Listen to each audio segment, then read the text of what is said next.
আসসালামু আলাইকুম। তো কেমন আছো তোমরা? আশা করি আল্লাহর রহমতে অনেকটাই ভালো আছো। তুমগো দুয়ায় ভালোবাসাই আমি অনেকটা ভালো আছি। তাই তো তোমাদের মাঝে নতুন আরেকটা গল্প নিয়ে চলে আসছি। আশা করি এই গল্পটা পুরোটাই তোমরা দেখতে পাবা টিকটক কিংবা ইউটিউবে। তো আর বেশি দেরি না কইরা চলো আমরা গল্পটা শুরু করি। অচেনা নাম্বার থেকে একটি মেসেজ। তোমার বয়ফ্রেন্ড আজ তোমাকে গণধর্ষণ করতে যাচ্ছে। নিজেকে বাঁচাতে হলে বাড়ি থেকে বের হয়েও না। অহনা সাজগুজ করছিল বয়ফ্রেন্ডের সাথে দেখা করতে যাবে বলে, তখনই মোবাইলে স্ক্রিনে বেশি উঠছে মেসেজটি। অহনা সেই মেসেজটিকে উপেক্ষা করে আবারও সাজায় মনোযোগী করে, হয়তো কেউ দুষ্টামি করছে তার সাথে, সেটা ভেবেই আবার তৈরি হতে শুরু করে অহনা। বের হতে যাবে তখনই আবারও মেসেজ আসে অহনার ফোনে। আবার লেখা আছে সেখানে 11 জন মিলে তোমাকে গণধর্ষণ করতে যাচ্ছে। নিজেকে বাঁচাতে হলে এক্ষুনি সিদ্ধান্ত বদলাও, না হয় তোমার সম্মান নয় শুধু তুমিও বেঁচে ফিরতে পারবে না। অহনার রাগ হয় অচেনা সেই লোকটির উপর, যে কিনা বই দেখাচ্ছে। মোবাইলটাকে সাইলেন্ট করে দেখা করতে যাই বয়ফ্রেন্ড অর্ণবের সাথে। পার্কে পৌঁছাতেই অর্ণব বলল, চলো এক জায়গায় যাব। অহনা বলল, কোথায়? অর্ণব বলল, আরে তুমি আমার সাথে চলো। অহনা কথা না বাড়িয়ে অর্ণবের সাথে চলতে থাকে। পৌঁছে যায় নিজের এলাকা থেকে অনেক দূরে একটি জঙ্গলে। শুনছান নীরবতায় ভয়ানক এই জঙ্গলটা। অহনা অর্ণবের শার্টটা খামচে ধরে বলে, এই তুমি কোথায় নিয়ে এলে আমায়? অর্ণব বলল, আর একটু বেবি, কিছুক্ষণ পরই তো দেখতে পাবে আসল মজা। অহনা বলল, এটা তো জঙ্গল, এখানে এমন কি করবে তুমি? বড় কোনো সারপ্রাইজ আছে কি? অর্ণব বলল, হ্যাঁ, গেলেই দেখতে পারবে অনেক বড় সারপ্রাইজ। অহনা আর অর্ণব পৌঁছে যায় একটি পরিত্যক্ত বাড়িতে। চারিদিকে কেমন বিতু ঘুরে অন্ধকার, পচা গন্ধ আসছে অনেকটা। সিঁড়ি বেয়ে উপরে উঠলো। উপরটা পরিপাটি, তবে একখানা ভাঙা আয়না আর বিছানা ছাড়া কিছুই চোখে পড়ছে না অহনার। অহনা বলল, এখানে কি কিছুই তো নেই, আমরা এখানে কেন এলাম? আমার ভয় করছে অর্ণব, প্লিজ চলো বাড়ি চলে যাই। অর্ণব বলল, একটু পরে চমক দেখবে, সবুর করো। অহনা দেখতে পেল একে একে 10 জন তরুণ প্রবেশ করলো। অহনা আচমকাই অচেনা মেসেজটির কথা মনে হয়। সেও যে বলছিল 11 জন লোক তাকে গণধর্ষণ করবে। বুকটা ধুকবুক করে উঠল অহনার। তখন অহনা অর্ণবকে প্রশ্ন করলো, অর্ণব, ওরা কারা? অর্ণব বলল, ওরা আমার বন্ধু, মজা হবে আজ। অহনা বলল, না, আমি বাড়ি যাব আর এক মুহূর্ত এখানে না, তুমি গেলে চলো, না হলে আমি একাই গেলাম। একজন লোক এগিয়ে আসে অহনার দিকে আর বলল, কোথায় যাচ্ছ সোনা? তোমার জন্যই তো এত আয়োজন, আর আমরা এখানে, তুমি গেলে মজা করবো কার সাথে? বলে শয়তানি একটা হাসি দিয়ে ফেটে পড়লো তারা। অর্ণব হাসছে। নিজেকে খুব অসহায় মনে হতো লাগলো অহনার। বারবার মনে আসছে অচেনা মানবের কথা। যদি তার কথা শুনতো তাহলে হয়তো এমন কিছুই হইতো না। অর্ণব সহ 11 জন পুরুষ অহনার দিকে এগিয়ে আসছে। অহনা নিজের হাতের ফোনটার দিকে তাকায়, রাগের বশে অফ করে রেখেছিল। তাড়াতাড়ি অন করতেই অর্ণব তার হাত থেকে মোবাইলটা নিয়ে বিছানায় ছুঁড়ে মারে। পরক্ষণে 11 জন এগিয়ে আসে আরো কাছে। অহনাকে বিছানায় ধাক্কা দিয়ে ফেলে দেয়। অহনা পিঠের নিচে মোবাইলটার অস্তিত্ব টের পায়। মোবাইলটা অন করতেই দেখতে পায় একটি মেসেজে লেখা আছে যে তোমার বালিশের পাশে একটা স্প্রে আছে, সবার মুখে স্প্রে করো, আমি ব্যবস্থা নিচ্ছি। অহনা কোনো কিছু না ভেবে আশেপাশে থাকায় সত্যি সত্যি স্প্রে দেখতে পাই। হাতে নিয়ে তাদের চোখে মুখে স্প্রে করে তাড়াহুড়া করে ঘর থেকে বেরিয়ে যেতে অর্ণব ওর হাত ধরে ফেলে আর বলল, কোথায় যাচ্ছিস? তোকে বুক না করে এখান থেকে ছাড়বো না, পালাতেও পারবে না। অহনা অর্ণবের হাতে কামড় বসায়। ব্যথার চোটে অর্ণব তাকে ছেড়ে দেয়। ছিঁড়ে দিয়ে নামতে আরেকজন ওর হাত ধরে টেনে ওকে আবারও উপরে নিয়ে যায়। ঠাস করে একটা থাপ্পড় বসিয়ে দেয়। অহনা ছিটকে পড়ে বিছানাতে, চিৎকার করেও লাভ নেই। এখানে এই পরিত্যক্ত জায়গায় কেউ তার চিৎকার শুনবে না। অহনা মনে মনে ভেবে নিয়েছে যে এবার তাকে আর কেউ বাঁচাতে পারবে না, তার সম্মানটা এভাবে চলে যাবে। তখনই গুলি শব্দ শুনতে পাই অহনা, কারণ পুলিশ এসে হাজির হয়েছে। পুলিশ দেখে সবাই ভয়ে পালাতে থাকে। অর্ণবের মুখ দিয়ে একটা বাজে ভাষায় গালি বের হই আর বলে, শালার পুলিশকে কে ফোন দিল? পুলিশ সবাইকে ধরে নিয়ে যায়। অহনা বেঁচে যায়। একজন এসআই অহনার কাছে এসে বলল, ভাগ্য করে এমন একটা হাজবেন্ড পেয়েছেন, আজকাল হাজবেন্ড ওয়াইফের মনের মিল থাকে না কখনো। আর আপনার স্বামী তো আমাদেরকে ফোন দিয়ে বলল তার নাকি আপনাকে মনে পড়ছে, আপনি কলটা ধরছেন না। ওনার মনে হচ্ছিল যে আপনি কোনো বিপদে আছেন, আমাদেরকে বলল আপনাকে তাড়াতাড়ি উদ্ধার করতে। কিন্তু উনি আমাদের সাথে আসলেন না। বেস্ট অফ লাক, এমন একটা স্বামী পেয়েছেন আপনি। আর এমন স্বামী কয়জনের ভাগ্যে থাকে বলুন তো আপনি। আপনি চিন্তা করবেন না মিস অহনা, আপনি এখন নিরাপদ। আমাদের গাড়ি আপনাকে বাসায় পৌঁছে দেবে। অহনা মাথা নাড়িয়ে সম্মতি জানাই। মনে মনে ভাবতে থাকে কে সে ব্যক্তি যে নিজেকে অহনার স্বামী পরিচয় দিল। কে সে, কেন সে সাহায্য করছে, আর তাকে চিনব বা কি করে। অনেক প্রশ্ন মনে হতে থাকলো। অহনা ছুটে গেল ওই এসআই এর কাছে আর বলল, স্যার আপনি কি ওই লোকটার নাম্বার দিতে পারবেন যে আপনাকে বলছিল আমাকে সাহায্য করতে। ইন্সপেক্টর অবাক হই আর বলল, আপনার স্বামীর নাম্বার আপনার মনে নেই? অহনা আমতা আমতা করে বলল, আসলে সে নতুন সিম নিয়েছে, নাম্বারটা আমার মনে নেই। আপনি এখন দিলে উপকৃত হতাম, না হয়ে বাড়ি গিয়ে তাকে জানাবো কি করে। ইন্সপেক্টর নাম্বার দেয় অহনাকে। অহনা সেই অপরিচিত লোকটাকে কল করে। আশ্চর্য ব্যাপার, ফোন বন্ধ বলছে। কয়েকবার ট্রাই করে কোনো উপায় হয় না। ইন্সপেক্টর বলল, বাড়ি গিয়ে ওনাকে খবর দিয়ে দিবেন। অহনা বলল, জি স্যার। অহনা বাড়ি গিয়ে দেখে এটা সেই নাম্বার যেই নাম্বার থেকে SMS এসেছিল। কল করে কিন্তু আবারও বন্ধ বলছে। এক পর্যায়ে বিরক্ত হয়ে ফোনটা রেখে দেয়, কিন্তু মনে হটকার হয়ে গেল। অহনা বিছানায় গা হিলিয়ে দিতে আবারও মেসেজ আসে। অহনা দৌড়ে দেখে সেই অচেনা নাম্বার থেকে মেসেজ, আর সেখানে লেখা, দক্ষিণের জানালাটা বন্ধ করো অহনা, বাতাস বইছে, খুব ঠান্ডা লেগে যাবে। অহনা সাথে সাথে নাম্বারে কল করে। করতে না করতেই আবারও ফোনটা বন্ধ বলছে। অহনা তাড়াতাড়ি বাহিরে যায়। চারদিকে নীরবতা, কেউ নেই কোথাও। তাহলে সেই অপরিচিত লোকটি জানলো কিভাবে তার জানালা খোলা? উত্তর ছাড়া হাজারো প্রশ্ন ঘুরপাক খায় অহনার মাথায়। বিকালে উঠে ওয়াশরুমে গোসল করতে যেতেই অহনা দেখতে পায় একটা মেসেজ, ঘরের দরজাটা বন্ধ করে গোসল করে আসো। অহনা তাকিয়ে দেখে সত্যি ঘরের দরজাটা বন্ধ করে নাই, না করে সে গোসল করতে চলে যাচ্ছিল। মনে মনে সে অপরিচিত লোকটিকে ধন্যবাদ জানায়। পরক্ষণে চমকে উঠে সে অপরিচিত লোকটি কিভাবে জানলো যে সে গোসল করছে। তার মানে সে কি তাকে দেখতে পাচ্ছে? গোসল না করে বেরিয়ে আসে অহনা। বয়ে বয়ে বিছানায় বসে চারদিকে তাকিয়ে দেখে কেউ আছে কিনা। না, কেউ নেই এখানে। সব স্বাভাবিক মনে হচ্ছে। মোবাইলে টুং করে একটা শব্দ হতেই হাতে নিয়ে চমকে উঠে অহনা। মোবাইল হাতে নিয়ে দেখে আরো একটি মেসেজ, বই পেও না, আমি শুধু তোমায় অনুভব করি, পাশে থাকি, তাই বলে লজ্জা হরণ করব না, তুমি নিশ্চিতে শাওয়ার নিতে পারো। অহনা কল করে, কিন্তু আবারও ফোনটা বন্ধ বলছে। অহনা বিরক্তিতে মোবাইলটাকে হাটের উপরে ছুঁড়ে ফেলে গোসল করতে যায়। রাতে অহনা মোবাইলে কল করে তার বন্ধু হেরি। কল করে জানাই তারা সবাই মিলে কালকেই ট্যুরে যাবে। অহনা জানিয়ে দেয় সে যাবে না। কল রেখে দেয়। সাথে সাথে মোবাইলে একটা মেসেজ আসে, বান্দরবন অনেক সুন্দর এলাকা, তোমার প্রিয় জায়গা, তুমি সেখানে যাও, তোমার মন ভালো থাকবে। অহনা অবাক হলো। হেরি তাকে ট্যুরের কথা বলছে, কিন্তু সে কোন জায়গায় যাবে সেটা বলেনি। তাহলে অপরিচিত লোকটা জানলো কি করে? এখন সে ঠিক করলো সে ট্যুরে যাবে। হেরিকে আবার ফোন করে বলে দেয় পরের দিন সকালে 10টায় রওনা দেবে। তাই 8টায় অহনা রেডি হতে যায়, সবকিছু গুছিয়ে নেই। কিন্তু বিজ্ঞপ্তি হই ড্রেস নিয়ে কোনটা পরে যাবে সিলেক্ট করতে পারছে না। অনেকগুলো জামা সামনে রেখে গালে হাত দিয়ে ভাবছে অহনা। এমন সময় মোবাইলে একটা মেসেজ আসে, সেখানে লেখা, নীল জামাতে তোমাকে নীল পরীর মতো লাগে, নীল জামাটা পরে যাও। অহনা কিছুক্ষণ ভাবলো, তারপর ঠিক করলো সে নীলটাই পরবে। কিন্তু চেঞ্জ করবে কিভাবে?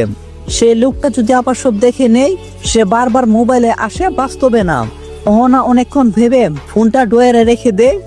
রাখার সময় মোবাইলে একটা ওড়না পেঁচিয়ে দেয়। আর মনে মনে ভাবলো সে অদৃশ্য লোকটা তাকে আর দেখতে পাবে না। নীল জামাটা পরে নেই। সেলকি চুলগুলো পিছিয়ে ছাড়িয়ে দেয়। টুটে হালকা গোলাপি লিপস্টিক। এতটুকু সেজে বেরিয়ে পড়ে। তখনই মনে হয় মোবাইলের কথা। ড্রয়ার থেকে মোবাইল বের করতে দেখলো মেসেজ এসেছে। সেখানে লেখা, আমি তো বললাম যে তুমি আমাকে ভয় পেও না, আমি সর্বদা তোমার পাশে থাকি, তুমি দেখতে পাও না। অহনা একটু চিন্তায় পড়ে গেল। তারপর বাসা থেকে বের হয়ে সবাই মিলে একটা মাইক্রোবাস নিয়েছে। 6 জনের টার্গেট বান্দরবন। অহনা, হেরি, রুমি, শাওন, আরো 2 জন। অহনার মোবাইলে মেসেজ আসে, শাওন থেকে একটু দূরে থাকবা। অহনার রাগ হই এবার। বন্ধুদেরকে সে অনেক ভালো জানে। তাহলে অদৃশ্য লোকটা কেন দূরে থাকতে বলছে? কিন্তু তাকে কিভাবে জিজ্ঞাসা করবে? কল করলেই যে ফোনটা বন্ধ বলছে। অহনার মাথায় বুদ্ধি আসে, সে ভাবে মেসেজ করলে ভালো হই। যেই বাবা সেই কাজ, একটি মেসেজ করলো, আপনি কে? অনেকক্ষণ পর রিপ্লাই আসা। মোবাইলে স্ক্রিনে তাকিয়ে রইল অহনা, কোনো উত্তর পাচ্ছে না। শাওন বলল, মোবাইলে কি দেখছিস? আমরা এখানে মজা করার জন্য আসছি, এসব চংবং চলবে না এখানে বলে দিলাম। এবারের গানটা তুই গাইবি। অহনা বলল, অগত্যা। অহনা এবার গান ধরল, এই সাগর পারে আইসে আমার মাতাল মাতাল লাগে। তখনই শাওন তার মাথায় একটা চোর মারে আর বলে, তুই কি এখন সাগর পারে? অন্য গান বল। অহনা বলল, আমি আর কোনো গান পারি না, তোর অন্য গান ভালো লাগলে তুই গা বসে বসে, আমার ইচ্ছা নেই। শাওন বলল, তাহলে আসলি কেন? বাড়িতে বসে বসে আমাদের পোস্টে রিয়েট কমেন্ট করতে, হুদাই আমাদের মেজাজটা নষ্ট করলি। অহনা বলল, হেরি বলছিল আমাকে, তুই এসব বলার কে? পাশ থেকে রুমি বলল, ঝগড়া থামা গুন্ডার দল, তোদের জানলা দিয়ে ছুঁড়ে নিচে ফেলে দেব। তখন আরেকজন কইল, ঠিক আছে তাহলে তুই গান ধর। রুমি বলল, আমি এখানা। সবাই মিলে গান ধরলো। তোকে পুতুলের মতো করে সাজিয়ে হৃদয়ের কোটারে রাখবো, আর হৃদয়ের চোখে মিলে তাকিয়ে সারা জীবন ভরে দেখবো। আমি নেই নেই নেই রে, যেন তোর মাঝে হারিয়ে গেছি। তো অনেক হয়েছে গানের পর্ব, এবার চলি আমরা গল্পে। বান্দরবন এসে তারা টাবুটা নাই। রাতে তারা তুমুল পার্টি করে। ঘুমাতে যাওয়ার আগে অহনা একসুট ঝগড়া করে হেরির সাথে। বিষয়বস্তু তেমন কিছুই ছিল না। বিষয়টা হচ্ছে কে কাল সকালে তাড়াতাড়ি উঠবে। দুটো বেড করা হলো, একটাতে ছেলেরা অন্যটাতে মেয়েরা। অহনার মা কল করলো বাড়ি থেকে, কিরে মা কই আসিস? অহনা বলল, মা আমি একটু ঘুরতে এসেছি। অহনার মা বলল, কোথায় ঘুরতে গেলে? অহনা বলল, বন্ধুদের সাথে বান্দরবন। অহনার মা বলল, হ্যাঁ তুই তোর বাবাকে বলছিস তো? আজকাল তো কিছুই মনে থাকে না, তোকে যে বলছিলাম একবার ঘুরে এসে দেখতি। আমার শরীরটাও ভালো নেই, তোকে দেখতে অনেকটা ইচ্ছে করে। অহনা বলল, কি হয়েছে মা তোমার? অহনার মা বলল, তেমন কিছু না, তোকে দেখতে ইচ্ছে করছে। এবার গেলি যে তো 8 মাস হতে চললো। অহনা বলল, আচ্ছা মা, আমি 2 দিন পরে আসবো, তুমি নিজের যত্ন নিও। আর বাবা কোথায়? অহনার মা বলল, ঘুমাচ্ছে, কথা বলবি? অহনা বলল, না সকালে বলবো, এখন আর বিরক্ত করব না। অহনার মা বলল, খেয়েছিস? অহনা বলল, হ্যাঁ মা, তুমি খাইছো? অহনার মা বলল, হ্যাঁ। আচ্ছা তুই তাড়াতাড়ি ঘুমিয়ে পড়। অহনা বলল, আচ্ছা তুমিও তাড়াতাড়ি ঘুমিয়ে পড়ো, লাভ ইউ মা। অহনা কল রেখে দিতে মেসেজ আসে, রাতে সাবধানে থেকো, একদম ঘুমাতে পারবে না, কেউ আসছে। অহনা মেসেজটা পাইয়া অনেকটাই সতর্ক হইয়া গেল। রাতে কোনো কিছু ওর সাথে ঘটতে চলেছে বুঝতে পারছে সে। সজাগ হয়ে চোখ দুটো বন্ধ করে রাখলো। গভীর রাত হতেই শাওন উঠে পড়ে, মোবাইলের ফ্ল্যাশ অন করে। সবাই ঘুমিয়ে আছে, অহনাও ঘুমিয়ে পড়ছে। মেসেজের কথা আর মনে নেই। শাওন অহনাকে শনাক্ত করে তা শিউরে যায়।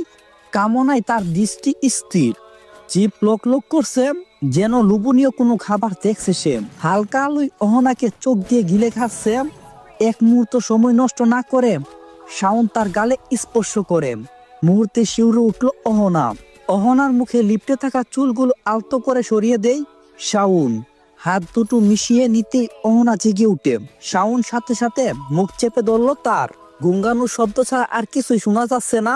চোখের পলক পড়তে একটা কালো ছায়া এগিয়ে আসে তাদের দিকে। অহনা এক হাত দিয়ে কালো ছায়াটাকে নির্দেশ করে। ছায়াটি খুব কাছে আসতে শাওনের চোখে পড়ে। শাওন এক মুহূর্ত আর দেরি না করে সে তার কাজগুলো নির্দিষ্টভাবে চালিয়ে যাচ্ছে। এদিকে কালো ছায়াটি কাছে এসেই শাওনের কলার চেপে ধরে। শাওন অস্পষ্ট উচ্চারণ করে, কে রে তুই? কালো ছায়াটি উত্তরে বলল, তোর জম। বলে কালো ছায়া মানবটি তাকে শূন্যে ছুঁড়ে মারে। শাওন তাল সামলাতে না পেরে ছিটকে বাইরে পড়ে গেছে। তাঁবুর প্রতিটি লোক সজাগ হয়ে যায়। এমন একটা দৃশ্য দেখতে পাবে কেউ সেটা কল্পনা করে নিয়ে। রুমিরা বয়ে অহনার পিছে এসে দাঁড়ায়। টুকি আর হেরি বাহিরে যায় শাওনকে দেখতে। কালো ছায়াটার যেন রাগ ঝরে পড়ছে। সকল রাগ দেখাচ্ছে শাওনের উপর। পুনরায় তার গলা চেপে ধরে।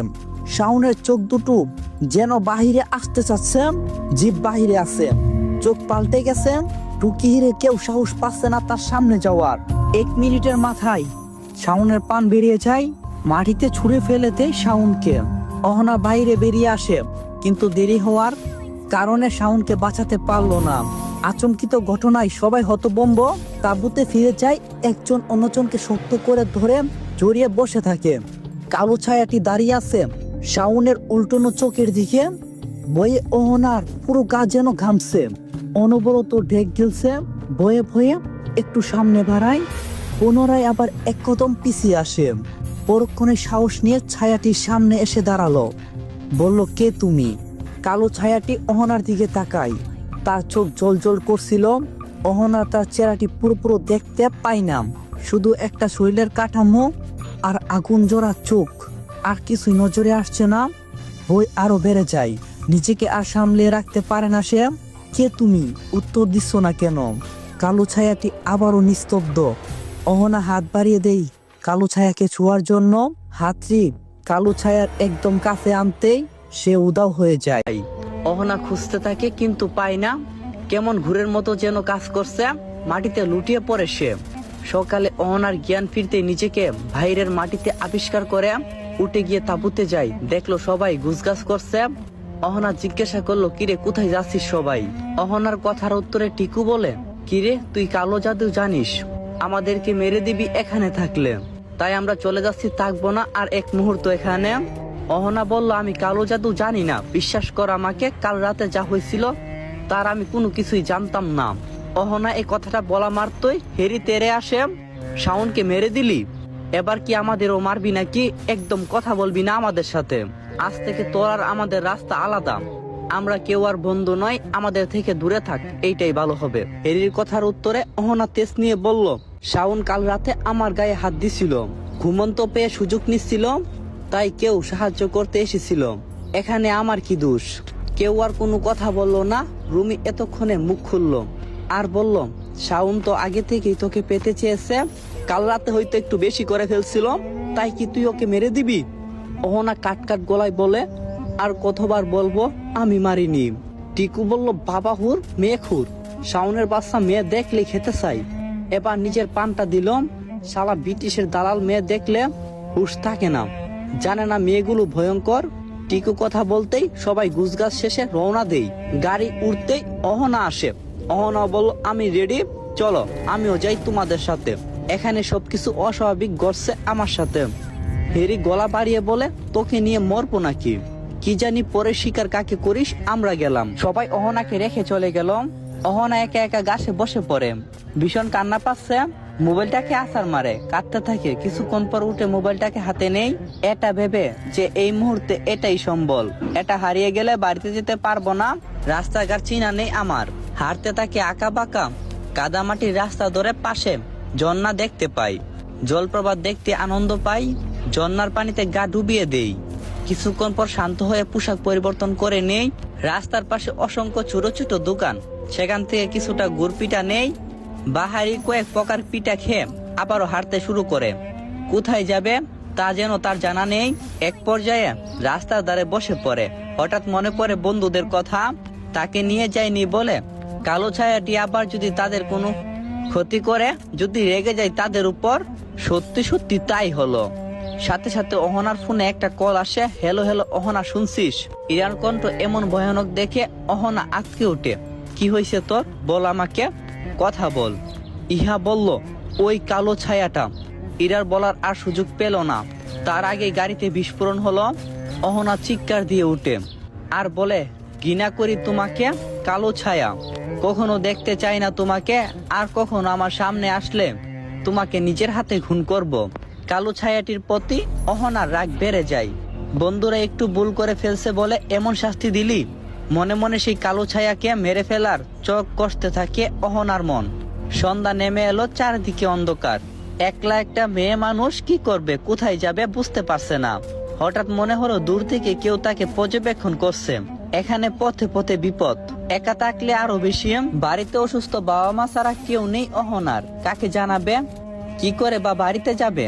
আস্তে আস্তে গাছের আড়াল থেকে বের হয়ে এলো 5 জন যুবক। পরক দৃষ্টিতে বরণ করে নেই অহনাকে। অহনার খুব কাছে এসে দাঁড়ায়, বিশ্রী হাসিতে ফেটে পড়ে তারা। তাদের হাসি মুখে অহনার উজ্জ্বল মুখশ্রী ফুটে উঠে। তারা এগিয়ে আসতে থাকে অহনার দিকে। অহনা ভয়ে জড়সড় হয়ে পিছনে পিছতে তাকে, যতক্ষণ না পিঠ থেকে যাই কোথাও। এক পর্যায়ে অহনা মুচড়ে পড়ে যায়। একজন এগিয়ে এসে তার কানে কানে বলে, এই বেলা মেয়ে লোক বাড়ি থেকে বের হই না। সবাই হিল হিল করে হাসতে শুরু করলো। একজন বলল, সেরা একটা মাল ভাই, তাড়াতাড়ি কাজে লেগে পড়। কে আগে যাবে তা নিয়ে দ্বন্দ্ব বাঁধে তাদের মধ্যে। সবাই আগে অহনাকে বুক করতে চায়। শেষমেশ তারা সিদ্ধান্ত নেই টস করবে, যেখানে যার নাম আসবে সেই আগে যাবে। যেই বাবা সেই কাজ। প্রথম পড়ল শরীফ নামে একটা লোকের নাম। সে খুশিতে আত্মহারা হয়ে পড়ে। শরীফ অহনাকে স্পর্শ করতেই তার শরীর বিছিয়ে উঠে। একের পর এক ছোঁয়া তার শরীরের বেদনায় জন্ম দিচ্ছে, কিন্তু কালো ছায়া আসছে না। কারণ একটু আগেই অহনা মানা করছে সামনে যেন না আসে। সে কি করবে? শরীফের কামনা দৃষ্টি দেখে অন্যরা হামলে পড়ে, কারণ তারা আর নিজেদেরকে বেশিক্ষণ আটকে রাখতে পারলো না। অহনা কোনো উপায় না পেয়ে চিৎকার করে কালো ছায়াকে ডাকে। বিষাক্ত হয়ে যাবে তার শরীর আর একটু দেরি করলে। অহনার ডাকের সাথে সাথে কালো ছায়ার আবির্ভাব। 5 জনকে একাই সে আছাড় মারে, হাত ধুমড়ে মুচড়ে দেয়। ছেলেগুলো অদৃশ্য মার খেয়ে বোকা বনে যায়। তারা পালাতে চাইলেই কালো ছায়া তাদেরকে ছিটকে ধরে ফেলে দেয়। একের পর এক ঘূর্ণিঝড়ের মতো উড়তে থাকে সবাই। অহনা তাকে থামতে বলছে, কিন্তু সে থামছে না। মেরে ফেলতে চায় সেই সব অশ্লীলদের যারা অহনার সাথে খারাপ কাজ করতে চাচ্ছিল। অহনা এক প্রকার কাকুতি মিনতি করতে লাগে ছেড়ে দেওয়ার জন্য। কালো ছায়াটি ছেড়ে দেয়, মাটিতে ছুঁড়ে ফেলে। পরপর অহনাকে শূন্যে তুলে এমন একটা জায়গায় রাখে যেখান থেকে আকাশটা অনেক সুন্দর দেখা যায়। চাঁদকেও ছুঁতে পারবে এমন মনে হতে থাকে অহনার। আনন্দের সাথে দুঃখ হতে থাকে অহনার। কেঁদে উঠে তার সাথে এসব কি হচ্ছে, কেন হচ্ছে বুঝতে পারছে না। অহনাকে উঁচু জায়গায় রেখে কালো ছায়াটি কোথায় যেন অদৃশ্য হয়ে যায়। আর অহনা এদিকে সব দোষ দিতে থাকে কালো ছায়াটাকে। সে না আসলে এত কিছু হইতো না। পরক্ষণে মনে পড়লো, আরে সে তো আসলে এতক্ষণে মৃতই থাকতো। 11 জন পশুর কবল থেকে নষ্ট হওয়ার সম্মান ফিরিয়ে দিয়েছে কালো ছায়াটি। কিন্তু এই মুহূর্তে যেন তার একা লাগছে খুব। বাড়ি যেতে মন চাচ্ছে। আচমকা কালো ছায়াটির আবির্ভাব অহনার মুখোমুখি এসে দাঁড়ায়। অহনা তার চেহারাটা ভালো করে দেখতে পাচ্ছে না। কালো ছায়াটি নরম ঘাসের উপর বসে পড়ে। অহনাও বসলো একটু দূরে। তখন অহনা বলল, কে তুমি? কোনো উত্তর আসে না। ছায়াটি আকাশের উজ্জ্বল চাঁদের দিকে এক পলক হয়ে তাকিয়ে থাকে। অহনা আবারও বলল, কে তুমি? আমার পিছে পড়ে আছো কেন? কেন আমাকে সাহায্য করছো? কিন্তু এটা সাহায্য না, অন্যায় করছো তুমি। কালো ছায়াটি উত্তর দেয় না। অহনা বিরক্ত হয়ে যায়। সে তেড়ে আসে ছায়াটির দিকে, তাকে হাত দিয়ে ধরতে যাবে। তখনই পিঠ ভেদ করে অহনার হাত অপর দিকে বের হয়ে আসে। মনে হলো কোনো শরীর নেই। অহনা ছিটকে একটু দূরে সরে যায়। তার মানে এটা কি একটা ছায়া যার কোনো শরীর নেই? আটকে উঠে অহনা, তোমার শরীর কোথায়? ধরতে পারছি না কেন? কোনো উত্তর নেই। অহনা আবারও তাকে ধরতে যায়, কিন্তু অহনা ঠিক আগের মতোই। সে কালো ছায়াটিকে ধরতে পারছে না। ছায়াটি শুধু একটি ছায়া, তাকে ধরা যাচ্ছে না। অহনা আবারও জিজ্ঞাসা করলো, বলো না কে তুমি? পরিচয় কেন দিচ্ছ না? আমার সাথে তোমার কি কোনো যোগ্য সূত্র আছে? ছোট্ট করে উত্তর দিল ছায়াটি, হ্যাঁ আছে। এতক্ষণে একটু কথা শুনে অহনা কিছুটা শান্ত হয়ে পুনরায় জিজ্ঞাসা করে, কে তুমি? ছায়াটি বলল, জানতে চাও? অহনা বলল, হ্যাঁ বলো তুমি, কি তোমার পরিচয়? আমাকে কি করে চিনো? জানতে চাই আমি। তখন কালো ছায়াটি বলল, আমি তোমার খুব কাছের। অহনা ভাবে, কতটা কাছের? আমার তো কাছের বলতো বাবা মা আর বন্ধু বান্ধবরাই ছিল, তাদের তো তুমি মেরে দিলে। কালো ছায়াটি বলল, তারা মরেনি, তাদেরকে শুধু ভয় দেখাইছি। পরের বার আর যেন তোমার সাথে এমনটা না করে। তো কোথায় আছে তারা? কালো ছায়াটি বলল, এখন হসপিটালে। বিস্ফোরণটা ততটাও তেজি ছিল না। সাথে সাথে পুলিশ কল করছে। তা হয়েছে বলতে কিছুটা আঘাত শুধু। অহনা বলল, আপনার পরিচয় দেন। কালো ছায়াটি, আগে তোমার বাড়ি যাওয়া উচিত। অহনা কইল, কেমনে যামু? কালো ছায়াটি কইল, তুমি চোখ বন্ধ করো। অহনা চোখ বন্ধ করলো। একটু পর চোখ খুলে দেখে সে আকাশে ভাসছে। তাকে পাথার কুলে লইয়া উইরা যাইতাছে ছায়াটি। তার দিকে তার কোনো দৃষ্টি নাই। খুব চেনা মনে হচ্ছে সেই ব্যক্তিকে, যেন তার ছোঁয়া অহনাকে মুক্ত করছে। চোখ দুটো আগুনের মতো জ্বলছে, ঠোঁট দুটো মৃত নড়ছে। অহনা বিভোর হয়ে যায় তাকে দেখছে। লোকটাকে তার ভীষণ ভালো লাগছে। মনে হচ্ছে আগে কোথাও দেখা হয়েছে, কিন্তু কোথায়? মনে পড়ছে না কিছুতেই অহনার। এত চেনা চেনা মনে হওয়া লোকটাকে সে আজকেই দেখেছে। অহনা কোল থেকে নেমে যেতে চাইলেই নিচে চোখ দেই। উঁচু নিচু ভারীঘর রাস্তা আর নদী নালা ছাড়া কিছুই চোখে পড়ছে না অহনার। অহনা আটকে উঠে লোকটির শার্ট খামছে ধরে, মনে হচ্ছে এই বুঝি নিচে পইরা যাইব। তার বুকের গরম আহার যেন অহনার চোখটা বন্ধ কইরা দেয়। চোখ খুলতে দেখতে পাই সকাল হইয়া গেছে। মাথা ধরে আছে, তাই কিচেনে গিয়া আদা চা খাওয়ার কল্পনা করে অহনা। কিচেনে যেতে দেখতে পাই কেউ আগে থেকে চা বানিয়ে রাখছে। অহনা অবাক না হয়ে চা খায়। অহনা উদ্দীপিত হয়ে যায় সেই অদৃশ্য মানুষটিকে দেখতে, তার পরিচয় জানতে। অহনা ভাবে তাকে বিপদে দেখলেই সেই কালো ছায়াটির আবির্ভাব হয়। সে সিদ্ধান্ত নিল বিপদে পড়া নাটক করবে।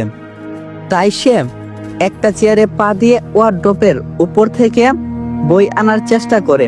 ইচ্ছে করে পা চেয়ার থেকে বাইরে নিল। পরে যাওয়ার প্রস্তুতি নিলেই কেউ এসে তাকে ধরে ফেললো। অহনা অবাক হওয়ার বান্দরে মূলত তার আইডিয়া কাজে দিয়েছে। যেহেতু সশরীরে ছায়াটি তাকে ধরল, তাই অহনা তাকে আষ্টে পৃষ্ঠে জড়িয়ে ধরে। আর পালানোর সুযোগ নেই, আজ তোমার পরিচয় জেনেই ছাড়ব। অহনা কালো ছায়াটিকে আষ্টে পৃষ্ঠে জড়িয়ে নেই। ছুটার কোনো চেষ্টাই করছে না কালো ছায়াটি। আস্তে আস্তে তার চেহারা স্পষ্ট হতে থাকে। অদৃশ্য হয়ে ধরছিল অহনাকে, কিন্তু এখন আস্তে আস্তে তার আসল রূপ বের হয়ে আসছে। অহনা দেখছে তাকে। এক সময় পুরো শরীরটা দৃশ্যমান হইল। অহনা তার কোল থেকে নেমে পড়ে অবাক হয়ে যায়। কাল রাতে যার সাথে আকাশ ভ্রমণ করছিল, এটা সেই লোক। অহনা ধপ করে হাত ধরে ফেলে। এই স্পর্শ তার কুপছে না। এই হাতে আরো অনেকবার হাত মিলিয়েছে। অহনা জিজ্ঞাসা করে, কে তুমি? তখনই অহনার ফোনে কল আসে। কল ধরতেই ওই পাশ থেকে উত্তর এলো, তুই কোথায় রে? তাড়াতাড়ি আই, ক্লাসের দেরি হয়ে যাচ্ছে। হেরির গলা পেয়ে অবাক হই অহনা। হেরি তাকে দোষারোপ করছিল সবকিছুর জন্য, তাহলে এখন ডাকছে কেন? অহনা উত্তর দেই, এই তো ভাই 20 মিনিট পরেই আমি আসছি। হেরি কইল, তাড়াতাড়ি আই, আজকে পার্টি হবে। অহনা কল রেখে দেয়। পাশে তাকিয়ে দেখেন কালো ছায়াটি আর নাই। রাগ হই অহনার, মনে মনে গালি দিতে থাকে। পরক্ষণে মনে হয় ছায়া মানবটি তো তার মনের কথাও জানে। পরপর লজ্জিত হইল। অহনা তৈরি হয়ে কলেজে যায়। দেখা হয় হেরি, টুকি, রুমি আর ইরার সাথে। অহনা দেখে তারা এগিয়ে আসে। রুমি বলল, কি রে, এত দেরি করলি কেন? অহনা কইছে, একটু ঘুমাই আসিলাম তাই। কিন্তু কালকের কথা কি তোদের মনে নেই? হেরি বলল, কি বলছিস এসব, কি মনে থাকবে? অহনা আর কিছু বলল না। এত সহজে সবটা ভুলে যাওয়ার মতো পাবলিক তারা না। মোবাইলে তাকাতে দেখতে পাই মেসেজ, সুস্থ হওয়ার পর ওদের স্মৃতি আমি মুছে দিয়েছি। তারা ভুবনের বিষয়টা ভুলে গেছে। ওদের আচরণে তোমার কষ্ট হবে বিদায় আমি এই কাজটা করছি। অহনা খুশি হয়ে মোবাইলটাকে চুমু খাই। আর এদিকে সবাই একের পর এক শাওনকে কল দিতে থাকে। কল লাগছে না। লোকেশন টেক করে দেখলো, মোবাইলটি বান্দরবন দেখাচ্ছে। সবাই একসাথে গালি দিয়া বলল, শালা আমাদেরকে রেখে বান্দরবনে ঘুরতে গেছে। আসলে এমন কেলানি কেলাবো, আমাদের জমের মতো বই পাইব। ইরা অহনার কাছে এসে দাঁড়ায়, কিরে, কার মেসেজে সুমা খাচ্ছিস? অহনা হকচকিয়ে উঠে মোবাইলটা লুকিয়ে নিতেই ইরা কেড়ে নেই। দেখি তো কাকে মেসেজ করছিস? আমাদের জিজু না তো? অহনা বলল, তেমন কিছু না, দিয়ে দে মোবাইলটা। ইরা কোনো কথা না শুনে মেসেজগুলো দেখে। উপরের লেখাটা দেখি অদ্ভুত হয়ে যায়। অহনা ভয়ে আছে, যদি ইরা সবকিছু বুঝতে পারে তাহলে কি হবে? পরক্ষণে ইরা বলল, কিরে, এসব কোন গাদার মেসেজ? কেমন অদ্ভুত কথা, এই মাতালকে কই পেলি? কেউ স্মৃতি কি কেউ মুছে দিতে পারে? অহনা বলল, আরে দূর, এটা আমার একজন কাজিন, ভৌতিক কথা বলতে ওর ভালো লাগে। কেউ আড্ডা দেওয়ার মতো নেই, তাই আমার সাথে কথা বলে। আমরা এসব হাবিজাবি কথাই বলি, তুই বুঝবি না। ইরা বলল, তুই যেমন তোর কাজিনও তেমন। ইরা হেসে মোবাইলটা দিয়ে দেয়। অহনা যেন হাত ছেড়ে বাঁচে। ক্লাসে ঢুকে সবাই মিলে অহনা লক্ষ্য করলো পাশের রুমে অঘটন ঘটছে। অহনা ওদেরকে বসতে বলে সেখান থেকে চলে আসলো। দেখলো কলেজের ভিতরে ছেলেরা জুনিয়র একটা মেয়েকে র্যাগিং করছিল। অহনা ছিল সিনিয়র, ছেলেটাও তার ক্লাসমেট। ওইখানে বলা হয়েছিল যে ছেলেটাকে কিস করতে হবে মেয়েটার। গ্রাম থেকে আসা মেয়েটি রাজি হলো না। সবগুলো ছেলে তাকে ঘিরে ধরল। একটাই কথা, যেন একজনকে কিস করে আর তারা সবাই মেয়েটাকে কিস করবে। এমন পরিকল্পনা দেখে অহনার স্থির থাকতে পারলো না, এগিয়ে গেল। অহনাকে দেখি অনিত বলল, এখানে ছোটদেরকে রেকিং করা হচ্ছে, তুমি ক্লাসে চলে যাও বাবু। অহনা রেগে যাই বলল, এটা রেক না, মেয়েটাকে সম্মান হানি করা হচ্ছে, ওদের যেতে দাও, না হয়তো তোমাদের এমন হাল করব কেউ দেখতে পারবে না। তখন একজন কইল, তাহলে কি করবি তুই? এটা আমাদের কলেজ, যা ইচ্ছা কর্ম। আর তোমাদের মেয়েদের এত জোর আসে কোথা থেকে বাবু? তোমরা আমাদের কথায় উঠবে আর বসবে, তাছাড়া কিছু না। অহনা রেগে যায়, ছেলেটিকে একটা থাপ্পড় মেরে দেই। থাপ্পড় দেওয়ার আগে সেই হাতটা ধরে মুচড়ে অহনার হাতটাকে টেনে একটু পিছনে নিয়ে যায় আর বলে, এই কচি হাত কাউকে চর মারার জন্য না, তাকে আদর করার জন্য। অহনার শরীর জুড়ে রাগ পুষতে থাকে। ছেলেটির এমন নোংরা কথা শুনে ছেলেটির ভবিষ্যতে একটা লাথি মারে। বাইঙ্গার কইলাম না, মুহূর্তে সে মাটিতে লুটে পড়ে। বন্ধু এমন অবস্থা দেখে আরো কয়েকজন এগিয়ে আসে। অহনা দুই হাতে দুইটারে গার ধরে আছাড় মারে। এতে সবাই ভয় পেয়ে যায়, ভয়ে বের হয়ে যায় সবাই। অনেক বের হওয়ার সময় বলে যায়, দেখে নেব তোকে, তোর তেজ বের করব। অহনা মেয়েটিকে ক্লাসে পাঠিয়ে দেই।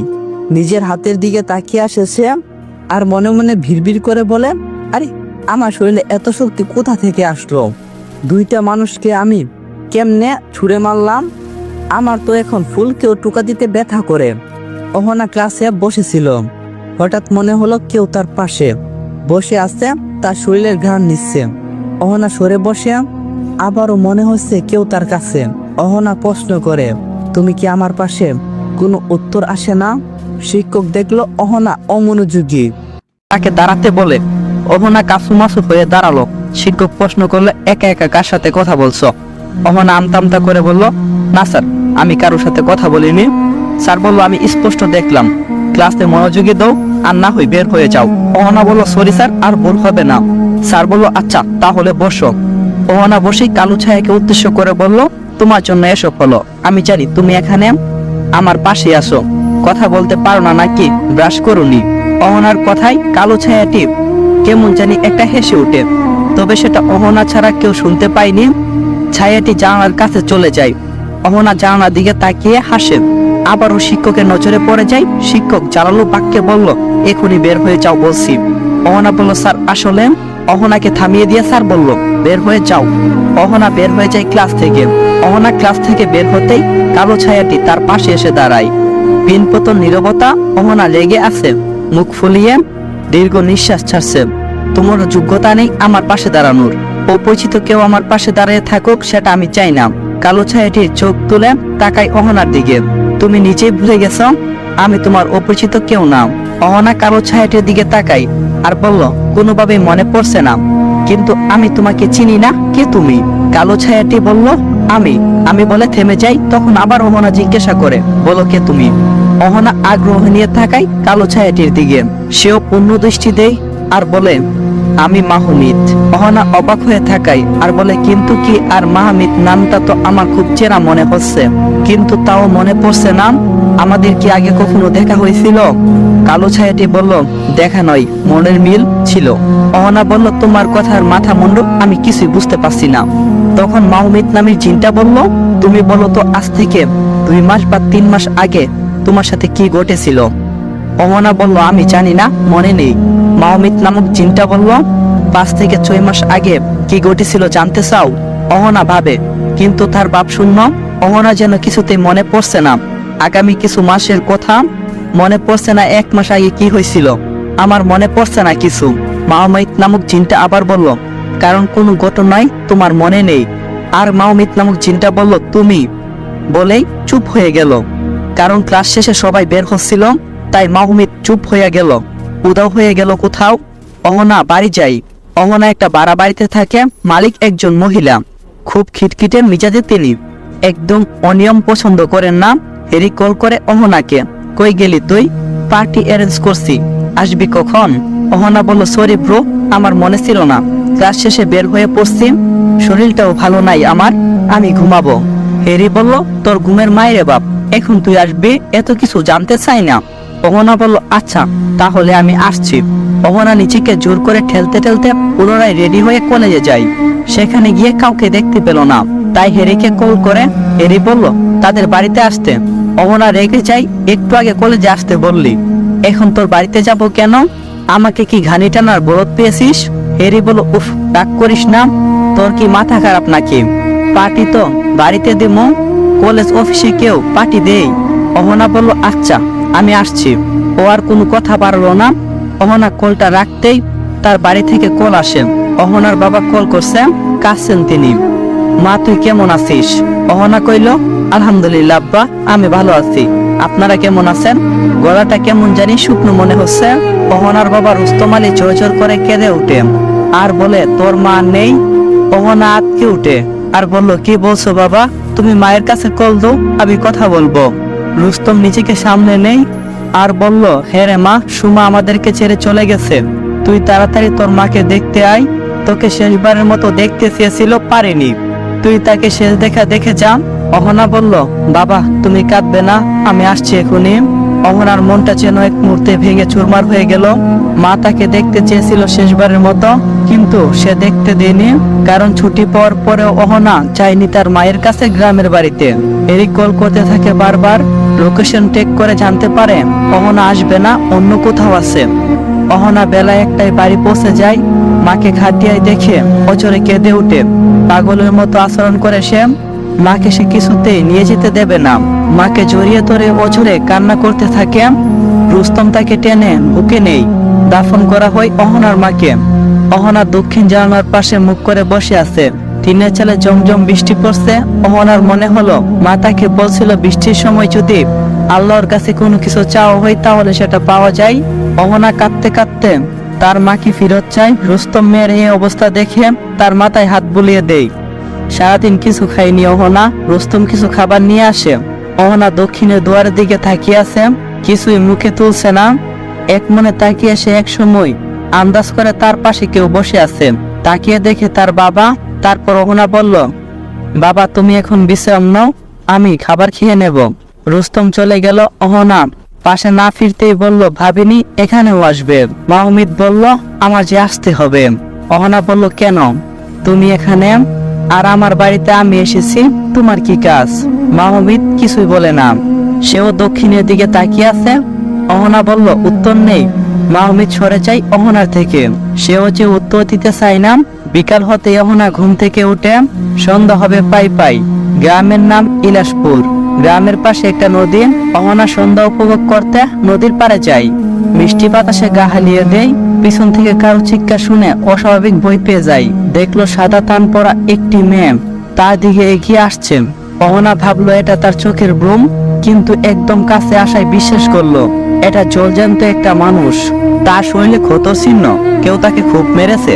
মেয়েটি অহনাকে বলল, বোন আমাকে বাঁচাও, ওরা খুব নিষ্ঠুর, আমাকে মেরে ফেলবে। অহনাও কিছুটা বই পায় আর বলে, কেঁদো না তুমি, কিছু হইব না তোমার, আমি আছি তো। তখন মেয়েটা বলল, ওরা ভয়ঙ্কর, আমাকে লুকিয়ে ফেলো বোন, ওরা আমাকে মেরে ফেলবে। অহনা বলল, বই পেও না তুমি, আমার সাথে আমার বাড়ি চলো। অহনা মেয়েটিকে নিয়ে নিচের ঘরে আই। অহনার বাবা জিজ্ঞাসা করলে, অহনা বলে, আমার বান্ধবী। অহনা মেয়েটিকে জিজ্ঞাসা করে, তোমার নাম কি বোন? মেয়েটি ঠক ঠক করে গ্লাসের পানিগুলো সাবার করে বলে, ময়না। বাবা আদর করে মনি বলে ডাকতো। তখন অহনা বলল, ওহ, তোমার বাবা কোথায়? ময়না বলল, বাবা বাড়িতে। অহনা বলল, তোমার কি আর কেউ নেই? ময়না কেঁদে উঠে আর বলে, আমার কোনো কালে কেউ আপন ছিল না, আজ তো একদম নেই, আমি নিঃস্ব। অহনা বলল, তোমার কি হয়েছে, আমাকে খুলে বলো। মেয়েটি কইল, আমার খুব ক্ষুধা লাগছে আফা, আমাকে একটু খাবার দেবে? অহনা একটু লজ্জিত হলো। মেয়েটাকে হাজারো প্রশ্ন করছে, কিন্তু তার যে ক্ষুধা লেগেছে কিনা একবারও জিজ্ঞাসা করেনি। অহনা বলল, তুমি বসো, বই পেও না, আমি এখন যাব আর এখনই খাবার নিয়ে আসব। অহনা রান্না করে যায়। পাতিলে ঢাকনা উঠিয়ে দেখলো খাবার স্বল্প, সেটাই বেড়ে নিয়ে আসে অহনা। ময়না ঘপ ঘপ করে খেতে থাকে। মনে হলো অনেক দিন ধরে অনাহারি সে। অহনার ময়নার খাবার দেখে মন ভরে। খাবার শেষে অহনা তাকে বলল, এখন তোমার বিশ্রাম নেওয়া দরকার বোন, তুমি বরং কিছুক্ষণ গা হেলিয়ে নাও, ততক্ষণে আমি ভাত রেঁধে আসি। ময়না বলল, আচ্ছা আফা। আপা শব্দটা অহনার হৃদয়ে গিয়ে লাগে। কত মায়া জড়ানো কণ্ঠ ময়না তাকে আপা বলে ডাকলো। অহনা ময়নার মাথায় হাত বুলিয়ে দিয়ে রান্নাঘরে যায়। রান্নাঘরের কিছুই তার মাথায় ঢুকছে না। অহনার মা কখনো মেয়েকে কোনো কাজ করতে দেয়নি। ছোট থেকে কষ্ট করে শহরে পড়াশোনা করাচ্ছে। ছুটিতে এলেও তাকে আদর যত্নে রাখতো। কখনো ঘরের কাজ অহনাকে করতে দেয়নি। অহনা রান্নার জন্য কাঠ আনে, কিন্তু কোনো মতেই আগুন ধরাতে পারে না। ধোঁয়ায় তার চোখ মুখ অন্ধকার হয়ে আসে। এমন অবস্থায় তার চোখ যায় রান্নাঘরের জানালায়। রান্নাঘরের যে ধোঁয়াগুলো থাকে সেগুলো বের হওয়ার জন্য যে সুড়ঙ্গটা রেখেছে সেটা দিয়ে কেউ অহনাকে দেখছে। অহনা উপরে তাকাতেই সেটি সরে যায়। অহনা আবারও চেষ্টা করতে থাকে আগুন ধরানোর। আবারও সে কাউকে দেখতে পায়। জানলার সামনে গিয়ে দাঁড়ায় অহনা, কাউকে দেখে না। অহনা আবার ফিরে আসতে উকি দেয়, কেউ। অহনা চিৎকার করে দেখে লোকটি সরে যায়, কারণ তার ছিল অদ্ভুত চেহারা। অহনা অজ্ঞান হয়ে মাটিতে পড়ে যায়। অহনার বাবা এসে তাকে নিয়ে যায় আর তাকে জিজ্ঞাসা করে, কি হয়েছিল মা, মাথা ঘুরে পড়ে গেলি নাকি? অহনা বলল, না বাবা। অহনা কিছু বলল না তার বাবাকে, যদি সে চিন্তা করে। রাতে খাবার খেয়ে যখন সবাই ঘুমিয়ে যায় তখন জানালায় খটখট শব্দ শুনতে পাই। অহনার পাশে বেঘুরে ঘুমাচ্ছে ময়না। শব্দ শুনে অহনা উঠে যায়। শব্দের গতি অনুমান করে জানলায় চোখ দেই। অহনা জানলা খুলে দিতেই তাকে কেউ ছিটকে ফেলে দেয়। বুঝতে পারে এটা মোহমিত। পরক্ষণে খেয়াল করে কেউ তাকে ছুরি দিয়ে আঘাত করতে চেয়েছিল। অহনা মাটি থেকে উঠেই দৃষ্টি দেয় সামনে। সন্ধ্যা সেই লোকটিকে দেখতে পাই। অহনা তেরে আসে তার দিকে। মাহমিদ থামিয়ে দেয়। লোকটা দাঁত খেলিয়ে জানলা দিয়ে প্রবেশ করে। অহনার দিকে এগিয়ে আসে, ছুরি ধরতেই সেটাকে একটা খেলনা বন্দুক বানিয়ে দেয় মাহমিদ। লোকটা বেবাছাকা খেয়ে যায়। ঘুরিয়ে ফিরিয়ে দেখতে থাকে ছুরিটাকে। কাজ করছে না দেখে এটাকে ফেলে এগিয়ে আসে অহনার দিকে। এবার পিছন ফিরে যায়। ঘুমন্ত ময়নার মাথার কাছে গিয়ে তাকে আঘাত করতে যেতেই এক হাত শূন্যে বেসে থাকে। সে কোনো মতেই হাত টেনে নিচে নামাতে পারছে না। এটা দেখে অহনা উচ্চ সুরে হেসে উঠে জেগে যায় ময়না। সামনে এমন অদ্ভুত একটা মানুষকে দেখে ও এসে দৌড়ে আসে অহনার কাছে। অহনার পিছনে লুকিয়ে পড়ে। পাশের ঘর থেকে রুস্তম মানে অহনার বাবা উঠে আসে। দরজা খুলতে বলে অহনাকে। অহনা ভয় পেয়ে যায়। এখন তার বাবাকে কি বলবে বুঝে উঠতে পারছে না। মাহমিদ লোকটাকে ঠিক করে দেয়। লোকটা ভয়ে তাড়াতাড়ি জানলা দিয়ে লাফ দেয়। বেহারে পরে পায়ে ব্যথা পায়, তবুও ভূতের ভয়ে পালিয়ে যায় বেচারা। অহনা দরজা খুলে দেয়। রুস্তম সারা ঘর খুঁজে বলল, ঘরে কেউ ছিল মনে হয়? অহনা বলল, না বাবা, আমি আর ময়না আর কেউ না। অহনার বাবা বলল, কেউ চিৎকার করছে, এটা আমি নিজ কানে শুনছি, আর তুইও অনেক জোরে হাসছিলি। অহনা ঠোঁট কামড়ে ভাবে কি বলবে, মাথা চুলকিয়ে বলল, আমি হাস্যকরিত একটা স্বপ্ন দেখছি। সেখানে তুমি মাকে জড়িয়ে ধরতে গিয়ে রোজিনা আন্টিকে জড়িয়ে ধরছিলে, সেটাই দেখলাম। রুস্তম বলল, তাহলে ঘুমিয়ে পড়ো, অনেক রাত হয়েছে। অনেকটাই গম্ভীর কণ্ঠে কথাটা বলল। অহনা গিয়ে শুয়ে পড়ল। ময়না ভয়ে তার বোন অহনাকে ধরে ঘুমিয়ে পড়ে। সকালে ঘুম ভাঙতেই ময়নাকে বিছানায় দেখতে পায় না অহনা। দৌড়ে যায় বাইরে, দেখতে পাচ্ছে না কোথাও। তন্ন তন্ন করে পুরো বাড়ি খুঁজছে। হতাশ হয়ে ধুপাস করে বিছানায় বসে পড়ে। রুস্তম এলাকা খুঁজেও পায় না। হঠাৎ উধাও হয়ে যাওয়ার বিষয়টা কেন জানি হজম হচ্ছে না। রুস্তম অহনাকে বলল, মেয়েটা সকালে তাড়াতাড়ি উঠছিল। অহনা সংস্কৃত হই আর বলল, বাবা তুমি আমাকে সেটা আগে বলবে না? তারপর কোথায় গেল? অহনার বাবা বলল, তারপর দেখলাম বাহিরে চালতা গাছের নিচে বসেছিল। আমি জিজ্ঞাসা করলাম, কিছু বলল না। তারপর আমি ঘরে চলে আসলাম, কিন্তু কিছুক্ষণ পর গিয়ে দেখতে পেলাম সেখানে কেউ নেই, কোথাও যেন উধাও হয়ে গেছে। তারপর তুই উঠে গেলি। অহনা বলল, কোথায় গেল বাবা? ওর পরিচয়টা তো এখনো জানা হলো না। অহনা ঠিক করে নদীর পাড়ে যাবে। সেখানে গিয়ে যদি আবার কোনো ক্লু পাই তাহলে খুঁজতে আর কোনো অসুবিধা হবে না। তৎক্ষণাৎ দেরি না করে অহনা নদীর পাড়ে রওনা দেয়। গ্রামের সরু রাস্তা দিয়ে যাওয়ার সময় দেখা হয় মতির সাথে। গ্রামের মোড়লের ছেলে মতিন। অহনা তাকে দেখে কপাল কুঁচকায়। পাশ কেটে চলে যেতে চাইলেই মতি তাকে ডাক দেয়, অহনা। অহনা দাঁড়ায়, ছোট্ট করে হো বলে। বেচারি মাকে হারিয়ে ফেললো, কি আর করার, যা হয় ভালোর জন্যই হই। অহনা রেগে উঠে আর বলে, আর কিছু বলার আছে তোর? মতি বলল, রেগে যাচ্ছিস কেন? মেলা দিন পর তোরে দেখলাম, একটু কথা বলে ভালো করে। অহনা বলল, আমার তাড়া আছে, যেতে হবে। মতি বলল, আমারও সারা রাজ্যের তাড়া থাকে, তাই বলে তোর সাথে দেখা হলো আর কথা বলবো না, সেটা কি হয়? অহনা বলল, আমি আপনার মতো বেকার মানুষ নই। মতি বলল, তাহলে তুই কয়টা রাজ্য চালাস? অহনা বলল, আপনার কথা শেষ হলে আসতে পারেন, আমাকে যেতে হবে। অহনা পাশ কাটিয়ে চলে যায়। মতি ছোট ছোট দাড়িতে হাত বলিয়া নিজেকে ভিড় করে বলল, সেই ছোট ছোট মেয়েরা কবে যে এত বড় হয়ে গেল বুঝতেই পারলাম না। বিষয়টা দেখতে হবে। অহনা নদীর পাড়ে অন্যি হয়ে খুঁজছে ময়নাকে, কিছুই পায় না। আশাহত হয়ে যখন মাটিতে লুটিয়ে পড়ে তখনই তার চোখ পড়ে যায় একটা লকেটের দিকে। বালির নিচ থেকে অল্প পরিমাণ অংশ দেখা যাচ্ছে। অহনা বালির ভিতর থেকে বের করে লকেটটি পরিষ্কার করে ভালো করে উল্টে পাল্টে দেখে লকেটটি খুলতে অবাক হয়। সেখানে ময়নার সাথে একটি ছবি। অহনা সেটি বাড়িতে নিয়ে আসে। অহনার বাবা রুস্তমকে দেখাতেই সে চিনতে পারে আর বলল, পাশের এলাকায় তার বাড়ি। অহনা ঠিক করে সে যাবে ওই বাড়িতে, রুস্তম যেতে না করে।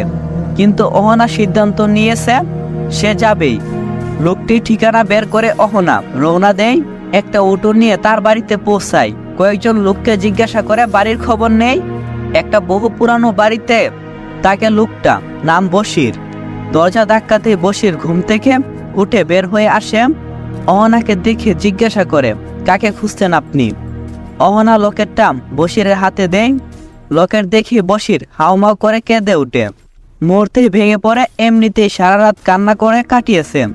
ভোর রাতের ঘুমটায় চোখে ছিল। অহনার দিকে দৃষ্টি দেয় বশির। এটা তুমি কোথায় পেলে মামুনি? অহনা বলল, আপনি কি এই মেয়েটাকে চিনেন? লোকটি বলল, আমি তার হতভাগা বাবা। অহনা বলল, তাহলে আপনি কাঁদছেন কেন?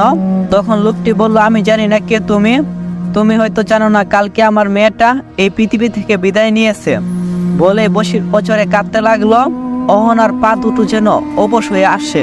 কিছুই বুঝতে পারছে না সে কি হচ্ছে, কেন হচ্ছে। অহনার মাথায় কিছুই ঢুকছে না। অহনা কাঁধে কারো স্পর্শ পাই, বুঝতে পারে মাহমিদ কাছে এসে দাঁড়িয়ে আছে। অহনা নিজেকে সামনে নিয়ে জিজ্ঞাসা করে, আপনি কিছু ভুল করছেন না তো? তখন লোকটি বলল, আমি কেন নিজের মেয়েকে নিয়ে মিথ্যা বলবো? বাবা হয়ে আমি মেয়ের মৃত্যুর সংবাদ দিচ্ছি। তোমার কি মনে হয় আমি মিথ্যা কথা বলছি? অহনা বলল, না আঙ্কেল। কিন্তু অহনা থেমে যায়। লোকটা কান্নায় ভেঙে পড়ছে। এখন তাকে প্রশ্ন না করে সঙ্গ দেওয়াটাই উত্তম। একটু পর ধীরে স্থির হয়ে সব জানতে চাইবে অহনা।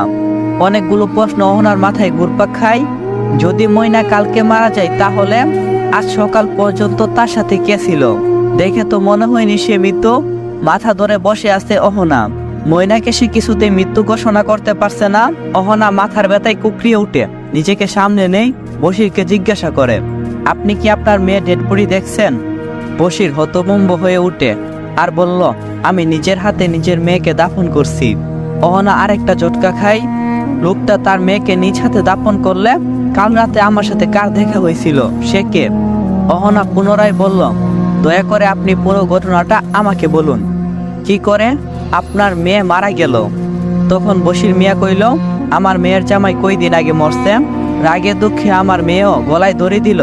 অহনা বলল, এই বাড়িতে নাকি তার শ্বশুর বাড়িতে? বশির মিয়া বলল, আমার মেয়ের শ্বশুর বাড়িতে। অহনা কিছুক্ষণ ভাবলো, তারপর বলল, আপনি কি তার ঘরটা দেখাবেন আমাকে?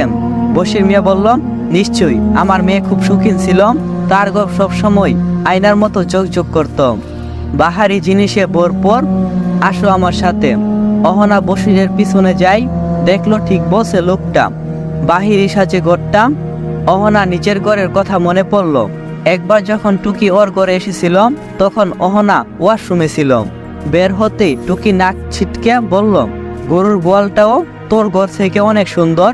আমার মনে হয় গরু ছাগলরাও এখানে এক রাত্রি থাকবে না। অহনা তখন বেটকি খেটে বলছিল, ভাগ্যিস তুই গরু ছাগল না, তাহলে তুইও থাকতে পারতি না। এবার ফিরি গল্পে। বশির অহনাকে পুরো ঘর দেখায়। অহনার দেখে মন ভরে। ওর চোখ যায় একটা রুমালের দিকে, নকশা করা। সেটা কোনো ফুল লতা পাতা না, একটা কিছু চিত্র আঁকা। অহনা বশিরের অগোচারে সেটা লুকিয়ে নেয়। আর ওর ঘর দেখা শেষ হলে সে বের হয়ে যায়।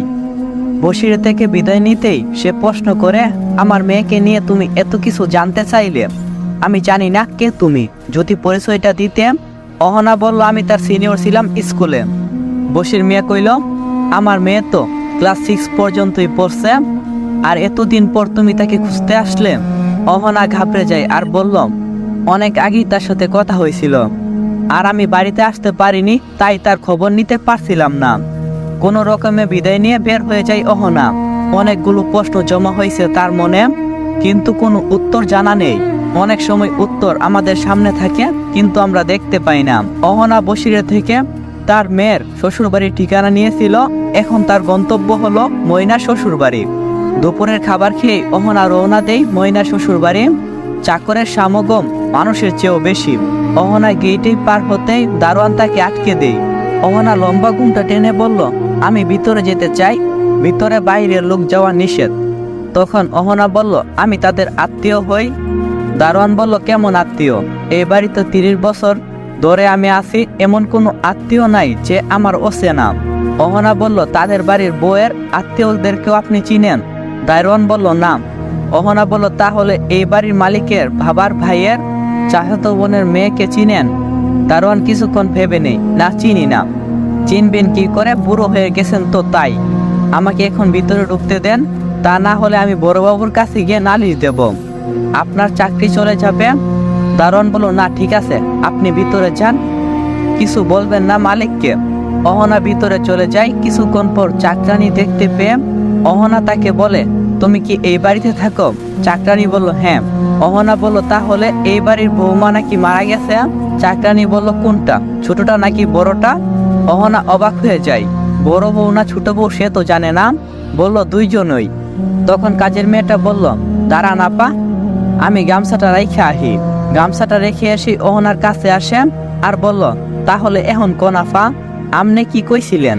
অহনা বলল, এই বাড়ির 2 বউয়ের কথা। কাজের মেয়েটি বলল, বড় বউ তো 2 মাস আগে মারা গেছে শ্বাসকষ্টে, আর ছোটটা গলায় দড়ি দিছে। অহনা বলল, কেন, কি হয়েছে তুমি কি জানো? কাজের মেয়েটা বলল, এর জামার লেগিয়া, মাইয়াটা ভালাই আসিল, জামাইটাও ভালা। তারপর মেয়েটা অহনার কাছে এসে বলল, তো আফা, শ্বশুর বাড়ির কোনো লোকজনই ভালা না, মাইয়াডারে অত্যাচার করতো আর বড় বড়ডারেও, ওরা তো এমনিতেই মরতো। ভিতর থেকে একজন লোকের আগমন দেখে মেয়েটি সরে যায়। অহনা ও পিলারে এসে লুকিয়ে পড়ে। অহনা ফুল হাতা শার্ট গায়ে দিয়েছিল, হাত কুনি পর্যন্ত ঘুরিয়ে রাখা, গলায় একখানা কালো ওড়না জড়ানো। বাতাসের কারণে সেটার কিছু অংশ উঠতে লাগলো। ঘর থেকে বের হওয়া লোকটি সেটা লক্ষ্য করে। লোকটি এগিয়ে আসে অহনার দিকে, ঠিক ধরেছিল, এখানে কেউ ছিল, কে তুমি মেয়ে? অহনা বের হয়ে আসে, বই খুঁজছে তার খুব। অহনা বলল, আমি আমার বান্ধবীর সাথে দেখা করতে এসেছি। তখন লোকটি বলল, কে তোমার বান্ধবী? অহনা বলল, ময়না। তখন লোকটি বলল, ময়না নামের কেউ এখানে থাকে না, তুমি ফিরে যাও। তখন অহনা বলল, এটা তার শ্বশুর বাড়ি। লোকটি বলল, কালকে সে মরে গেছে, তুমি হয়তো জানো না। তখন অহনা বলল, আমি জানি, আমি এটাও জানি সে এখনো জীবিত। লোকটি বলল, এসব উল্টাপাল্টা কি বলছো?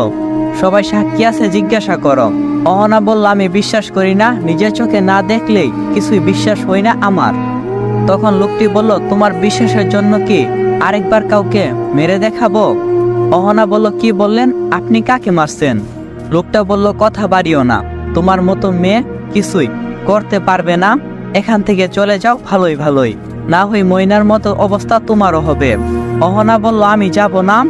কি করবেন করে নেন। লোকটি বলল, আমি কাউকে ছেড়ে দেই না, তোমার ভালোর জন্যই বলছি, তুমি চলে যাও, না হইলে খারাপ কিছুই হবে। সুন্দরী মেয়ে বলে ছেড়ে দিচ্ছি, আবারও দেখা হবে। লোকটি হিলহিল করে হেসে উঠে। অহনা বিরক্ত হই আর বলল, আপনার হাসি আপনার সেই পাকা চুলের মতোই বাজে।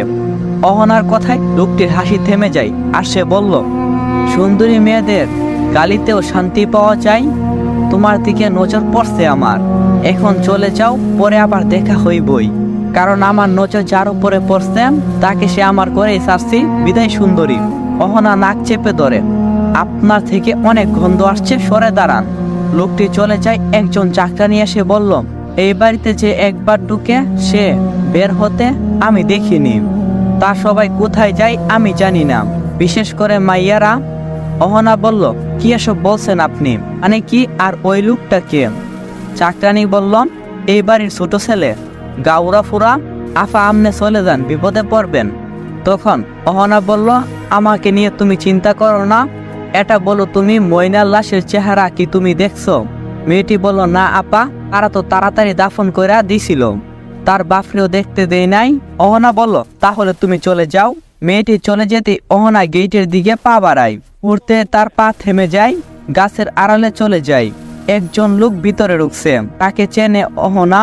কালকে যে লোকটা ছুরি নিয়ে আক্রমণ করছে, এটাই সে লোক। অহনা লুকিয়ে লুকিয়ে বের হওয়ার জন্য প্রস্তুত হই। লোকটা চলে গেলে অহনা গেটের কাছে যায়, বের হয়ে বাড়ি যায়। বিছানায় বসে মুখে হাত রেখে অহনা ভাবতে থাকে, কি করা যায়। রুস্তম আসে, কিছু পেলি? অহনা দীর্ঘশ্বাস বের হয়ে আসে, না গো বাবা, কিছুই পাইনি, তবে পেয়ে যাব। ও আমাকে যেহেতু আপা বলে রাখছে, আমি ওকে খুঁজে বের করবই। অহনার বাবা বলল, তবে আর খুঁজে কাজ নেই, কিছু পাসনি যেহেতু আর পাবিও না, তুই মেয়েটাকে নিয়ে আর ভাবিস না। অহনা বলল, এটা কেমন কথা বাবা, ও আমার বোন, আমি কি আমার বোনকে খুঁজবো না? বের করব, যেটাই হোক দেখা যাবে, পাথারে থাকলেও খুঁজে বের করব। অহনা ঘর থেকে বের হয়ে আসে, বাড়ির পিছনে পরিত্যক্ত জায়গায় গাছের আড়ালে বসে থাকে। সাথে নিয়ে আসে ময়নার ঘর থেকে নিয়ে আসা রুমালটা। অহনা চোখ বোলায়, রুমালের উপর কিছু চিহ্ন আঁকা আঁকি করা দেখছে।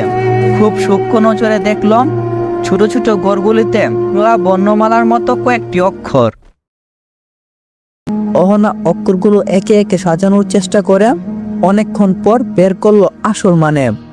এটা দিয়ে দুইটা নাম হইব, একটা নাম হইল সুহেল, অপরটার নাম হলো আফতার। রুমালের শেষ অংশে ছোট একটি মেয়ের চেহারা ফুটে উঠেছে, চোখে পানি, তার কাঁধে হাত রেখে আছে আরো কিছু মেয়ে। নাম দুটো অহনার অচেনা মনে হলো। ঘরে গিয়ে রুস্তমকে জিজ্ঞাসা করে, বাবা, আফতার বা সুহেল নামে কাউকে চিনো?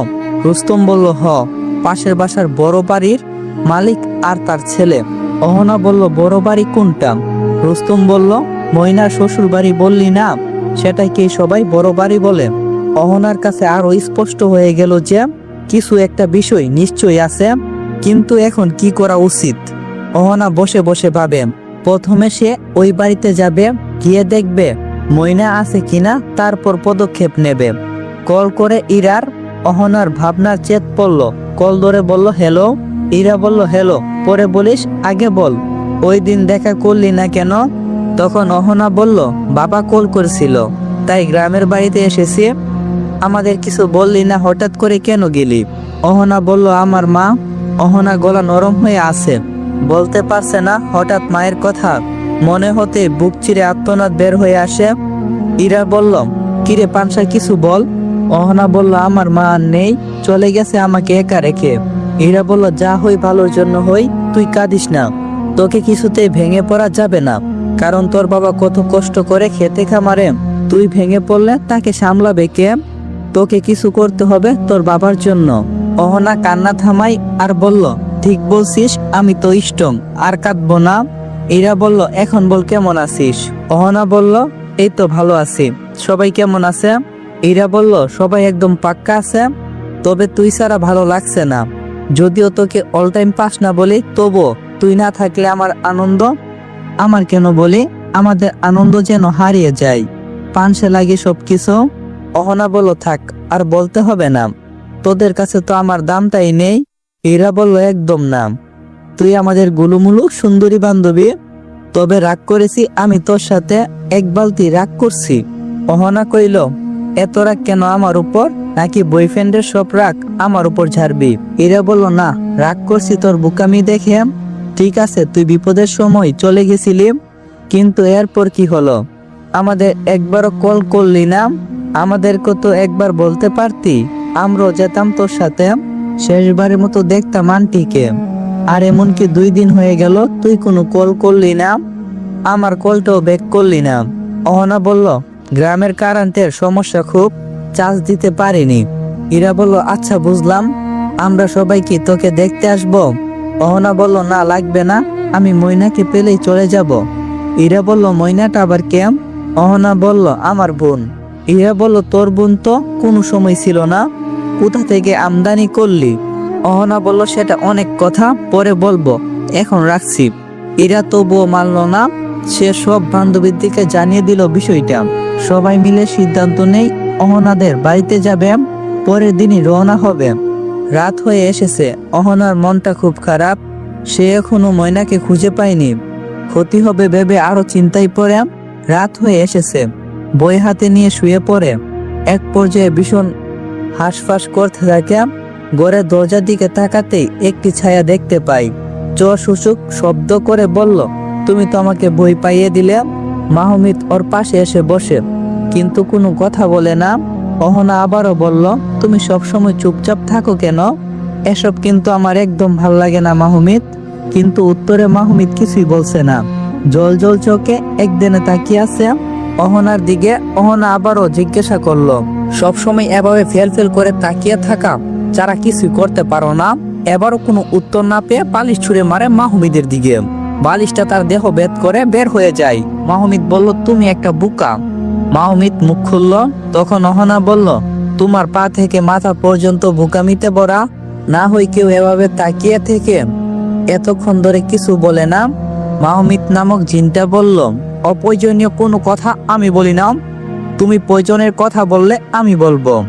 অহনা বলল, আমি প্রয়োজনের কথা বলি, তুমি প্রয়োজনীয় কথা বলো না। মাহমিদ নামক জিনটা বলল, ঝগড়া করো না, কোথায় যাবে? তোমার মন খারাপ, বুঝতে পেরেছি।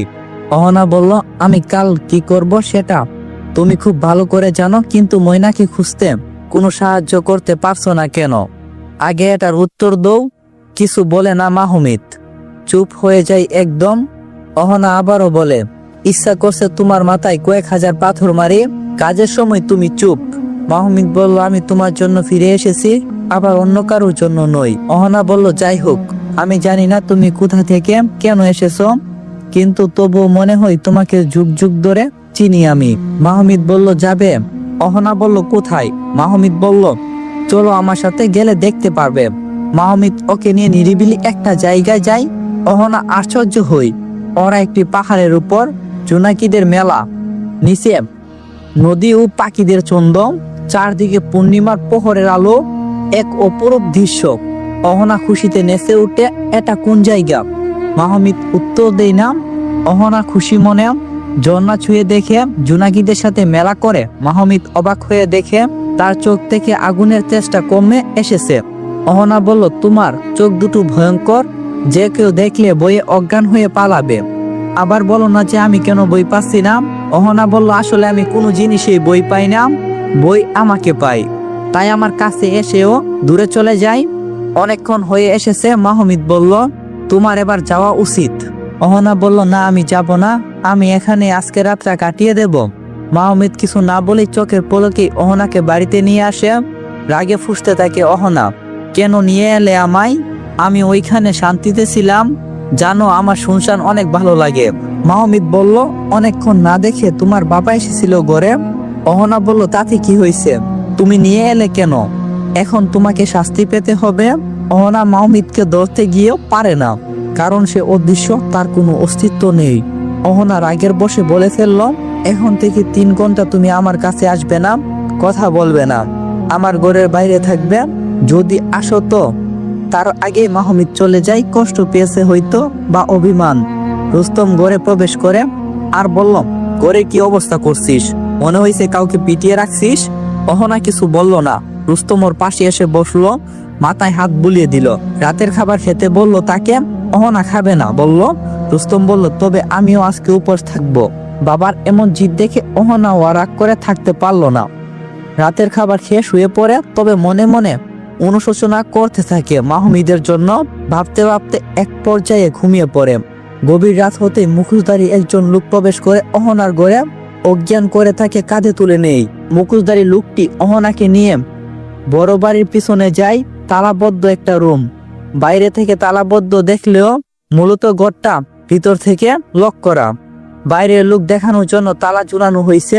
লোকটি দরজায় করাঘাত করতেই ভিতর থেকে একজন দরজা খুলে দিল। লোকটি ধপ করে অহনাকে নিচে ফেলে দেয়। গা ঝেড়ে বলে, তেজের থেকেও ওর বেশি ওজন? সুন্দরী মেয়েরা বেশি ওজন হয় নাকি কেবলা? কেবলা দাঁত বের করে সারা দেয়, হ্যাঁ বস। তো এবারের মেয়েটা খাসা, এবার নিয়ে আলাদা করে রাখো, ওর তেজ বেশি, সবার সাথে মিশতে সময় লাগবে। মাথা জুড়িয়ে কেবলা বলল, জি বস, এক্ষুনি যাচ্ছি। মাহমিদ রাগের বসে বাহিরে ছিল। অদৃশ্য হওয়ার সুবাদে সে ঘুরে বেড়ায় চারদিকে। অহনার কথা মনে হতে জানলা দিয়ে উকি দেই। না দেখতে পেয়ে ভাবতে লাগলো, মনে হয় ওয়াশরুমে গিয়েছে। কিন্তু 10 মিনিট পরও যখন এলো না, মাহমিদ তখন ঘরে ঢুকে কোথাও পাই না। রাতে কোথাও যাবে না। মাহমিদ নিজের বোকামির জন্য নিজেকে দোষারোপ করে। সে ভাবে যদি রেগে ঘর থেকে বের না হতো তাহলে এমন কিছুই হতো না। তার দেখা উচিত ছিল। সে জানতো অহনা খুব বোকাশোকা একটা মেয়ে, সহজে তার মাথায় বুদ্ধি আসে না। আবার কোনো ভুল করে বসলো। মাহমিদ সবসময় মনোযোগ অহনার দিকে রাখে। আজ একটু বেশি রাগের জন্য ভুল করে বসলো। অহনার গুড় কেটে যায়, নিবুনুবু চোখে চারদিকে তাকায়। ঘরটা অনেক অন্ধকার, কাউকে দেখতে না পেয়ে ভয় পেয়ে যায়। হাত পায়ে বাঁধন দেওয়া, মুখেও রুমাল বাঁধা, চেয়ারের সাথে শক্ত করে বেঁধে রাখা হয়েছে। ছুটার জন্য চেষ্টা করেও ব্যর্থ হই, এক চুলও নড়াতে পারে না নিজেকে। পরিশেষে শক্ত হয়ে দেখতে থাকে পরিবেশটা। মুখ থেকে শব্দ বের হচ্ছে না। রাত আরো গভীর হতেই মুখোশধারী লোকটা আসে। দরজায় কটকট শব্দ হই। অহনার চোখ খুলে থাকায় আফসা আলুর মুখোমুখি দেখতে পাই একটা কালো ছায়া। অহনার চোখে হাসি ফুটে ওঠে। পরক্ষণে তা মিলিয়ে যায়। লোকটা একটা দিয়া মশাল কাঠি জ্বালিয়ে নেই, ফুটে উঠেছে তার চেহারা। অহনা দেখতে পাই এটা মাহমিদ নয়, অন্য কেউ, কিন্তু তার মুখ ঢাকা। লোকটি একটানে নিজের মুখোশটি খুলে ফেলে। অহনা যা দেখতে পাই তা দেখার জন্য মোটেও সে প্রস্তুত ছিল না।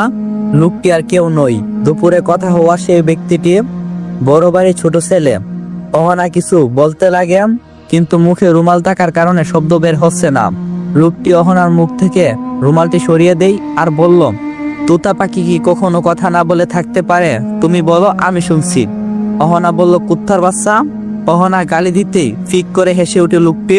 লোকটা বলল, তুমি মনে হয় ভুলে গেছো, আমার নাম জানো না তুমি, তাই ভুল নামে ডাকছ। আমার নাম সোহেল জহুরু। অহনা বলল, আমাকে এখানে ধরে আনলি কেন? সোহেল বলল, ইস, বুকে লাগলো কথাগুলো, একটু আদর করে বলো। সুন্দরীদের আদর মাখা কথা আমার খুব ভালো লাগে। অহনা বলল, ছেড়ে দে শয়তান। সোহেল বলল, এটা বাংলা সিনেমা না, ডায়লগ বন্ধ করো, নিজ দায়িত্বে আমার হাতে আত্মসমর্পণ করো। অহনা বলল, কখনো না। অহনা নিজেকে ছুটানোর জন্য অনেক চেষ্টা করে, শক্ত দড়ি দিয়ে বেঁধেছে, সহজে খুলবে না। সোহেল অহনার দিকে এগিয়ে আসে। সোহেল বলল, নিজেকে তোমার অসহায় লাগছে না? অহনা রপ্ত নিঃশ্বাস ছাড়ে আর বলে, তুই একটা কাপুরুষ। সোহেল বলল, আমি একদম কাপুরুষ না, আমি সুপুরুষ, প্রমাণ চাও? অহনা বলল, আমাকে ছেড়ে দে বলছি, না হই তুই পস্তাবি। ও আসবে, তোদের কাউকেই ছাড়বে না, সবাইকে দেখে নেবে। সোহেল বই পাওয়ার ভান ধরে বলল, উরি বাবা, বই পেয়ে গেলাম আমি। ও আসবে, আমাকে মারবে, খুব বই পাচ্ছি আমি, খুব বই পাচ্ছি। উচ্চ সুরে হেসে উঠে সোহেল, তোমার কান্না কথা কেউ শুনবে না অহনা, এই চার দেওয়াল ছাড়া যত ইচ্ছে ডেকে নেও সবাইকে। অহনা বলল, তোকে শেষ করতেই একটাই যথেষ্ট, দেখবি সে আসবেই। সোহেল বলল, ওকে, অপেক্ষা করি সেই মহামানবের জন্য। আরেকটা কথা বলবো তোমায়, ময়নার ব্যাপারে। অহনা সংস্কৃত হয়ে উঠে ময়নার কথা শুনে, ময়না কোথায় বলুন আমাকে। সোহেল বলল, আমার কাছেই আছে। অহনা বলল, ও কোথায়? আমি ওর কাছে যাব। অহনা বলল, কাল সকালে তোমাকে তার কাছে পাঠানো হবে। এখন আমার ঘুম পাচ্ছে আর এনার্জি নেই, কাল কথা হবে, গুড নাইট। অহনা বলল, আমাকে ছাড়ো। সোহেল চলে যায়, দরজা বন্ধ করে। সকাল হতেই রুস্তম সারা বাড়ি খুঁজে মেয়েকে পায় না। এক পর্যায়ে এলাকায় খুঁজে কোথাও নেই। রুস্তম হাউমাউ করে কাঁদে। ময়নার পর তার আরেকটা মেয়েকে হারিয়ে ফেলল। রুস্তম এক মুহূর্ত দেরি না করে পুলিশের কাছে যায়। ময়নার ব্যাপারেও গিয়েছিল, কিন্তু বিষয়টা আগে থেকে দামাচাপা দেওয়া হয়েছিল, মৃত ঘোষণা করা হয়েছিল ময়নাকে। এবার অহনাকে খোঁজার জন্য থানায় ডায়েরি করতে গেলে সবাই তাকে পাগল বলে। রুস্তম বাড়ি না গিয়ে রাস্তার ধারে বসে থাকে। অহনার ঘুম ভাঙতেই সে পিছে ব্যথা অনুভব করে। বন্দি থেকে সারা রাত শরীর ব্যথায় ফুলার মতো হয়ে গেছে। অস্পষ্ট সুরে আওয়াজ করে, জনমানব নেই এখানে, সাহায্য করবে কে? অহনা স্থির থাকতে পারছে না, প্রচন্ড ব্যথা। কেবলা হাতে করে দুটি রুটি আর একটা গ্লাস পানি নিয়ে এগিয়ে আসে। থালাটি এগিয়ে দেয় অহনার দিকে আর বলে, খাইয়া লন। অহনা মুখ ঘুরিয়ে নেই। কেবলা আবারও বলল, এই জায়গায় এইটাই সকালবেলার খানা, না খাইলে সারাদিন না খাইয়াই তখন লাগবো। অহনা বলল, খাবো না আমি, নিয়ে যাও এই ময়লা পানি আর এই বাসি রুটি। কেবলা কইল, তাহলে উপাস তাইহেন, বসে কইছে না খাইলে আর জুন না করতাম। কেবলা এই বলে চলে গেল। অহনা তাকে ডাকে, এ ভাই শুনান, কেবলা কইল, আফা কন আমি খাবো। কেবলাও কইল, এতক্ষণে লাইনে আইছেন, খাইয়া লন, এই ছাড়া আর উপায় নাই। বসের যারে পছন্দ হই তার এখানে নিয়ে আয়ে। কপাল খারাপ আন্নের, সুন্দরী কেন আপনি? অহনা সুযোগ বুঝে বলল, হাতের বাঁধনটা না খুললে আমি খাবো কি করে বলো? কেবলা একগাল হাসি দিয়া কইল, কি যে কনাফা, দাঁড়ান আমি খুইলা দিতাছি। মূলত অহনার উদ্দেশ্য এটাই ছিল, কোনো মতে বাঁধন খুলে কেবলাকে আক্রমণ করবে। কেবলা হাতের বাঁধন খুলে দেই। অহনা বলল, আপনি ওই পাশে ঘুরে দাঁড়ান, কারোর সামনে খেতে আমার লজ্জা করে। কেবলা কইছে, আচ্ছা আফা, আমনে খান, বসের আদেশ আপনাকে খাওয়ানোর। কেবলা উল্টো দিকে ফিরতেই অহনা পায়ের বাঁধন খুলে নেয়, নিজেকে ছাড়িয়ে নিয়ে চেয়ারটা হাতে নেই। শরীরের জোর নেই, তবুও সমস্ত শক্তি দিয়ে কেবলার মাথায় আঘাত করে। কেবলা মাটিতে লুটিয়ে পড়ে। অহনা নিজেকে ছাড়িয়ে পেয়ে উচ্ছ্বাসিত হয়ে বন্ধ ঘর থেকে বের হয়ে আসে। চারদিকে কেমন অন্ধকার। পাশে একটা জানালা দেখলো অহনা, খুব ছোট্ট সেটা। তাকিয়ে দেখে বড় বাড়ির পিছনের দিক এটা। ফুলের বাগানের কাছে অহনা দেখলো একজন লোক নয়নতারা ফুল তুলছে। অহনা তাকে ডাকতেই কাঁধে কারো স্পর্শ পাই। কাঁধে কারো স্পর্শ পেয়ে অহনা হৃদয় কেঁপে উঠে কাপা কাপা কণ্ঠে বলল, কে? আস্তে করে পিছনে তাকাই, সোহেল দাঁড়িয়ে আছে। এক ঝটকায় অহনা তার হাত ছড়িয়ে ফেলে। সোহেলের হাত দুটো বুকের সাথে বাজ করে দাঁড়ায় আর বলে, পালাতে চেয়েছিলা না সুন্দরী? অহনা কিছু বলে না, চুপ করে দাঁড়িয়ে থাকে। সোহেল চোখ মুখ হিংস্র করে আবার থেমে যায়।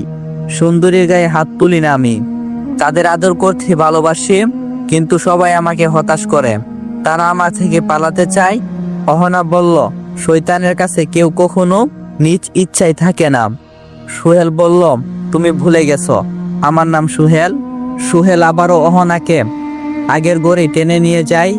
কেবলাকে জোরে সোরে একটা লাথি মারতেই সে চোখ খুলে থাকায় সোহেল চলে যায় বিশ্রী একটা গালি দিয়ে। এবার আর অহনাকে বাধা হয়নি, সে শুধু বাইরে থেকে তালা দিয়ে রাখছে।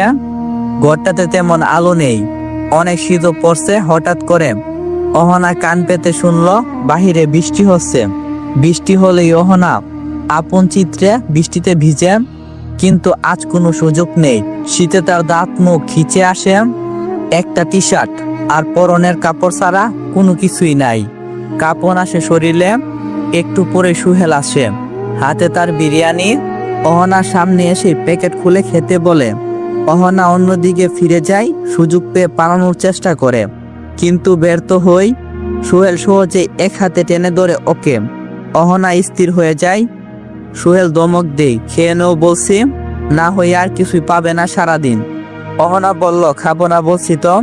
সোহেল বলল, সুন্দরীদের প্রতি আমার একটু বেশি দরদ, তাই বিরিয়ানি নিয়ে এলাম, খাও বলছি, না হই কি করব তা আমারও জানা নেই। অহনা বলল, আমি খাবো না, বন্দি করে এখন খাবার খাওয়ানো হচ্ছে। সোহেল বলল, আহ সুন্দরী, কথা বলো না বেশি, হৃদয়ে লাগে। যদি নিজে না খাও তাহলে আমি তোমাকে খাইয়ে দিলাম। অহনা রেগে যায়, তেরে আসে সোহেলের দিকে, তোকে আমি মেরে দেব, আমাকে অসহায় ভাবিস না একদম। সোহেল বলল, একদম না, তুমি অসহায় কে বলছে? আমি তো পাশেই আছি, তাহলে কি করে অসহায় হও? অহনা চুপ করে থাকে, কিছুই বলতে পারছে না, বারবার ভাবছে মাহমিদের কথা। তার সাথে ওই দিন ঝগড়া করাটাই বলছিল। যদি সে রেগে ওকে ঘর থেকে বের হওয়ার জন্য না বলতো তাহলে হয়তো এমন সমস্যায় পড়ল না। সোহেল বলল, মেয়ে মানুষ একটু বেশি না বললে শাস্তি পাই না, আর সুন্দরী হলে তো কথাই নেই। যাই হোক, একটা কথাই বলবো। সোহেলের কথাই বুকক্ষেপ করে না অহনা, নিজেকেই বলল, সারাক্ষণ তো বলতেই থাকিস, মুখ তোর থামছে না, আবার কি বলতে চাস? সোহেল অহনার কানের কাছে তার মুখ নেই, তার কানের পাশ দিয়ে বের হয়ে আসাম চুলে ফু দিয়ে পিছনে উড়িয়ে দেই। পরক্ষণে কানের কাছে মুখ নিয়ে বলল, খেয়ে নাও পাখি, ময়নাকে দেখতে যাব তো, তুমি যাইবা না? ময়নার কথা বলতেই অহনা বিরিয়ানির প্যাকেটটা হাতে নেই, দাঁড়িয়ে দাঁড়িয়ে গিলতে থাকে খাবারগুলো। মরিচ কামড় পড়ায় আকাশ পাতাল এক করে চিৎকার করে উঠে। সোহেল কান চেপে ধরে, কানের পোকা বোধহয় বের করে ফেলবে, এই পানি নেও তাড়াতাড়ি। সোহেল নিজেই পানি এগিয়ে দেয় অহনাকে। তাড়াতাড়ি খেতে গিয়ে কি অবস্থা হলো, অহনা একদম জাল খেতে পারে না, অল্প জাল হলেও মরে যাওয়ার অবস্থা। অহনা অর্ধেক শেষ করে বলল, আমার খাওয়া শেষ, এবার ময়নার কাছে যাব। সোহেল শয়তানি একটা হাসি দিল, পুরোটা শেষ করতে হবে, আজকের আর কোনো খাবার পাবে না, তাই ক্ষুধা থেকে তোমাকে বেঁচে থাকতে হবে, তোমার মূল্য। এই বলে সোহেল থেমে যায়। অহনা কিছু না বলে আবারও খাওয়া শুরু করে, পুরোটা শেষ করে। ঝালের কারণে তার নাক মুখ জ্বলতে শুরু করে, তবুও শেষ করে বলল, আমার খাবার শেষ। সোহেল শয়তানি একটা হাসি দিয়ে বলে, বোনের জন্য এত টান, চাল খাবারও খেয়ে নিলে। অহনা বলল, এত কথা না বলে নিজের কাজ করো, কাপুরুষের মতো আমার দুর্বলতার সুযোগ নিচ্ছিস কেন? সোহেল বলল, এত বিপদে থেকেও তোমার তেজ কমিনি সুন্দরী, অতি দুঃসাহসী তুমি। পাতানু বোনের জন্য নিজেই ফেসে গেলে, জানো না বাঘের মুখে আসো, যে বাঘ কাউকেই ছেড়ে দেয় না, এক তাবায় পুরোটা হজম করে নেই, জীবাণুরও প্রয়োজন মনে করে না। অহনা বলল, তোর মতো বিড়ালেরা নিজেকে ভাগ ভাবতে শুরু করে দিছে, আমাকে আমার বোনের কাছে নিয়ে চল, অন্তত এই পুণ্যটা জীবনে কর, পাপের খাতা ভরে গেছে, তোর জায়গা খালি নেই তোর পাপ লেখার জন্য। তখন সোহেল একটা শয়তানি একটা হাসি দিয়ে বলল, বোন আচ্ছা ঠিক আছে নিয়ে যাচ্ছি। অহনা তাকে হাসতে দেখে বলল, মুখ থেকে গন্ধ বের হচ্ছে, কই দিন দাঁত ব্রাশ করিনি কে জানে। সোহেল বলল, কিছু বললে? অহনা না বুঝার বান্দরে, কই কিছু না তো, আপনার কানের পর্দা বেশি মোটা, তাই শুনতে পান অনেক কিছু। অহনার বন্ধুরা এসে হাজির হয় ইলাসপুর। অহনাদের বাড়িতে আসতেই দেখলো রুস্তম ঘরের চৌকাঠে বসে আছে মাথায় হাত দিয়ে। টুকি তার পাশে গিয়ে জিজ্ঞাসা করলো, এই ব্রো, এখানে অহনা কোথায় থাকে? রুস্তম চোখ তুলে তাকাই, তোমরা কারা? আমি টিকু, ওদের নাম জানতে হবে না আপাতত, আমারটাই জেনে নিন, বলুন অহনাকে চেনেন? আপনি কি তাদের বাসার কাজের লোক? রুস্তম বলল, না, আমি অহনার বাবা হই। কিন্তু তোমরা কারা? টিকু রুস্তমের মাথায় হাত রেখে কথা বলছিল এতক্ষণ, যখন জানলো অহনার বাবা, চকিয়ে উঠে হাত ছড়িয়ে দেই তার কাঁধ থেকে, আমতা আমতা করে বলল, আঙ্কেল আমার অভিনয়টা কেমন হয়েছে বলুন তো? রুস্তম বলল, কিসের অভিনয়? একটু আগে আমি আপনাকে বললাম, ফাজলামু করে জিজ্ঞাসা করলাম আপনার মেয়ের কথা, সেটা আর কি?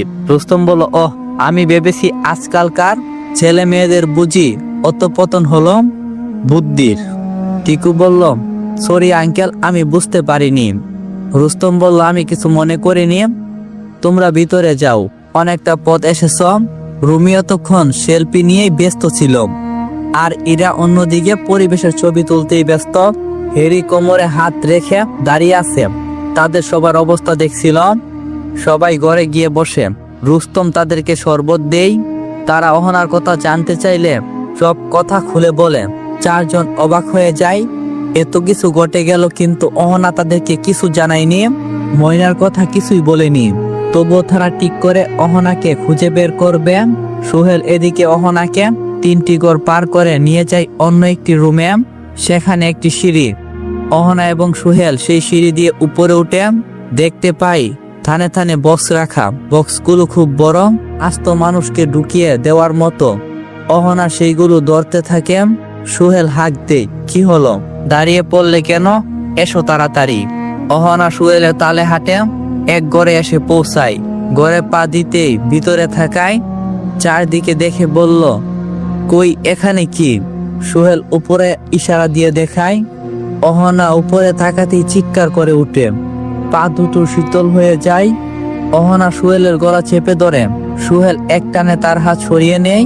ময়নাকে উপরে সিলিং এর সাথে ঝুলিয়ে রাখা হয়েছে, একবার পালাতে চেয়েছিল বলে এই অবস্থা করছে। আর অহনাকে উদ্দেশ্য করে সোহেল বলে, তোমারও এরকম অবস্থা হবে, আবার পালাতে চাইলে। অহনা মুখ থুবড়ে পড়ে যায়। ও কত নির্যাতন করছে ময়নার উপর, অজ্ঞান হয়ে আছে, আদৌ জ্ঞান ফিরবে কিনা জানা নেই। সোহেল নিচে নামিয়ে আনে ময়নাকে। অহনা ওর কাছে গিয়ে বসে আদর করে ডাকে, সাড়া পাই না। সোহেল গতিতে তালা মেরে আবারও বের হয়ে যায়। অহনা দেখতে পাই পাশের পানির গামলা রাখা আছে, এখান থেকে পানি এনে ময়নার চোখে মুখে ছিটিয়ে দেই। কিছুক্ষণ পরই ময়না চোখ খুলে। অহনাকে সামনে দেখে খুব আনন্দিত হই, জড়িয়ে ধরে একে অপরকে। ময়না বলল, আপা তুমি এসেছো, আমি তোমাকে অনেক মনে করছি। অহনা ওর গালে হাত রেখে বলল, পাগলি মেয়ে, কয়েক ঘন্টায় মন জয় করে নিলি, আর এখন বলছস আসছি কিনা, বোনের জন্য সব করতে পারি।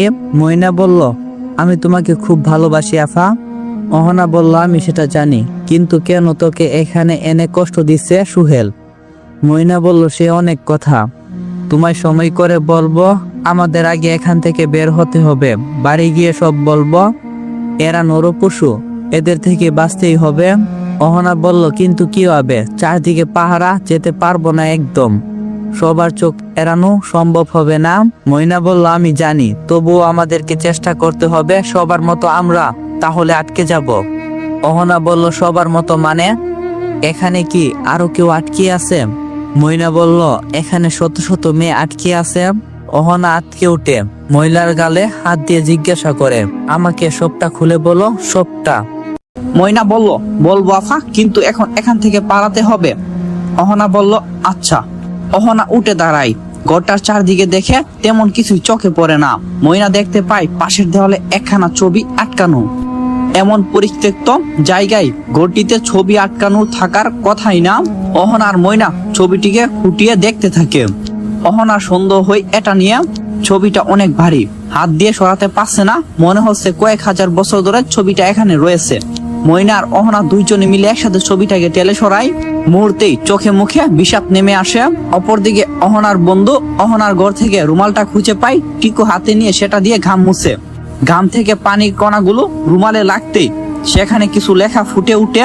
টিকু ভয়ের কোটে সেটা হাত থেকে ফেলে দেই। ভাই আমাকে বাঁচাও, ভূতের রুমাল দিয়ে মুখ মুছে ফেলছি ভুল করে, এখন আমার কি হবে?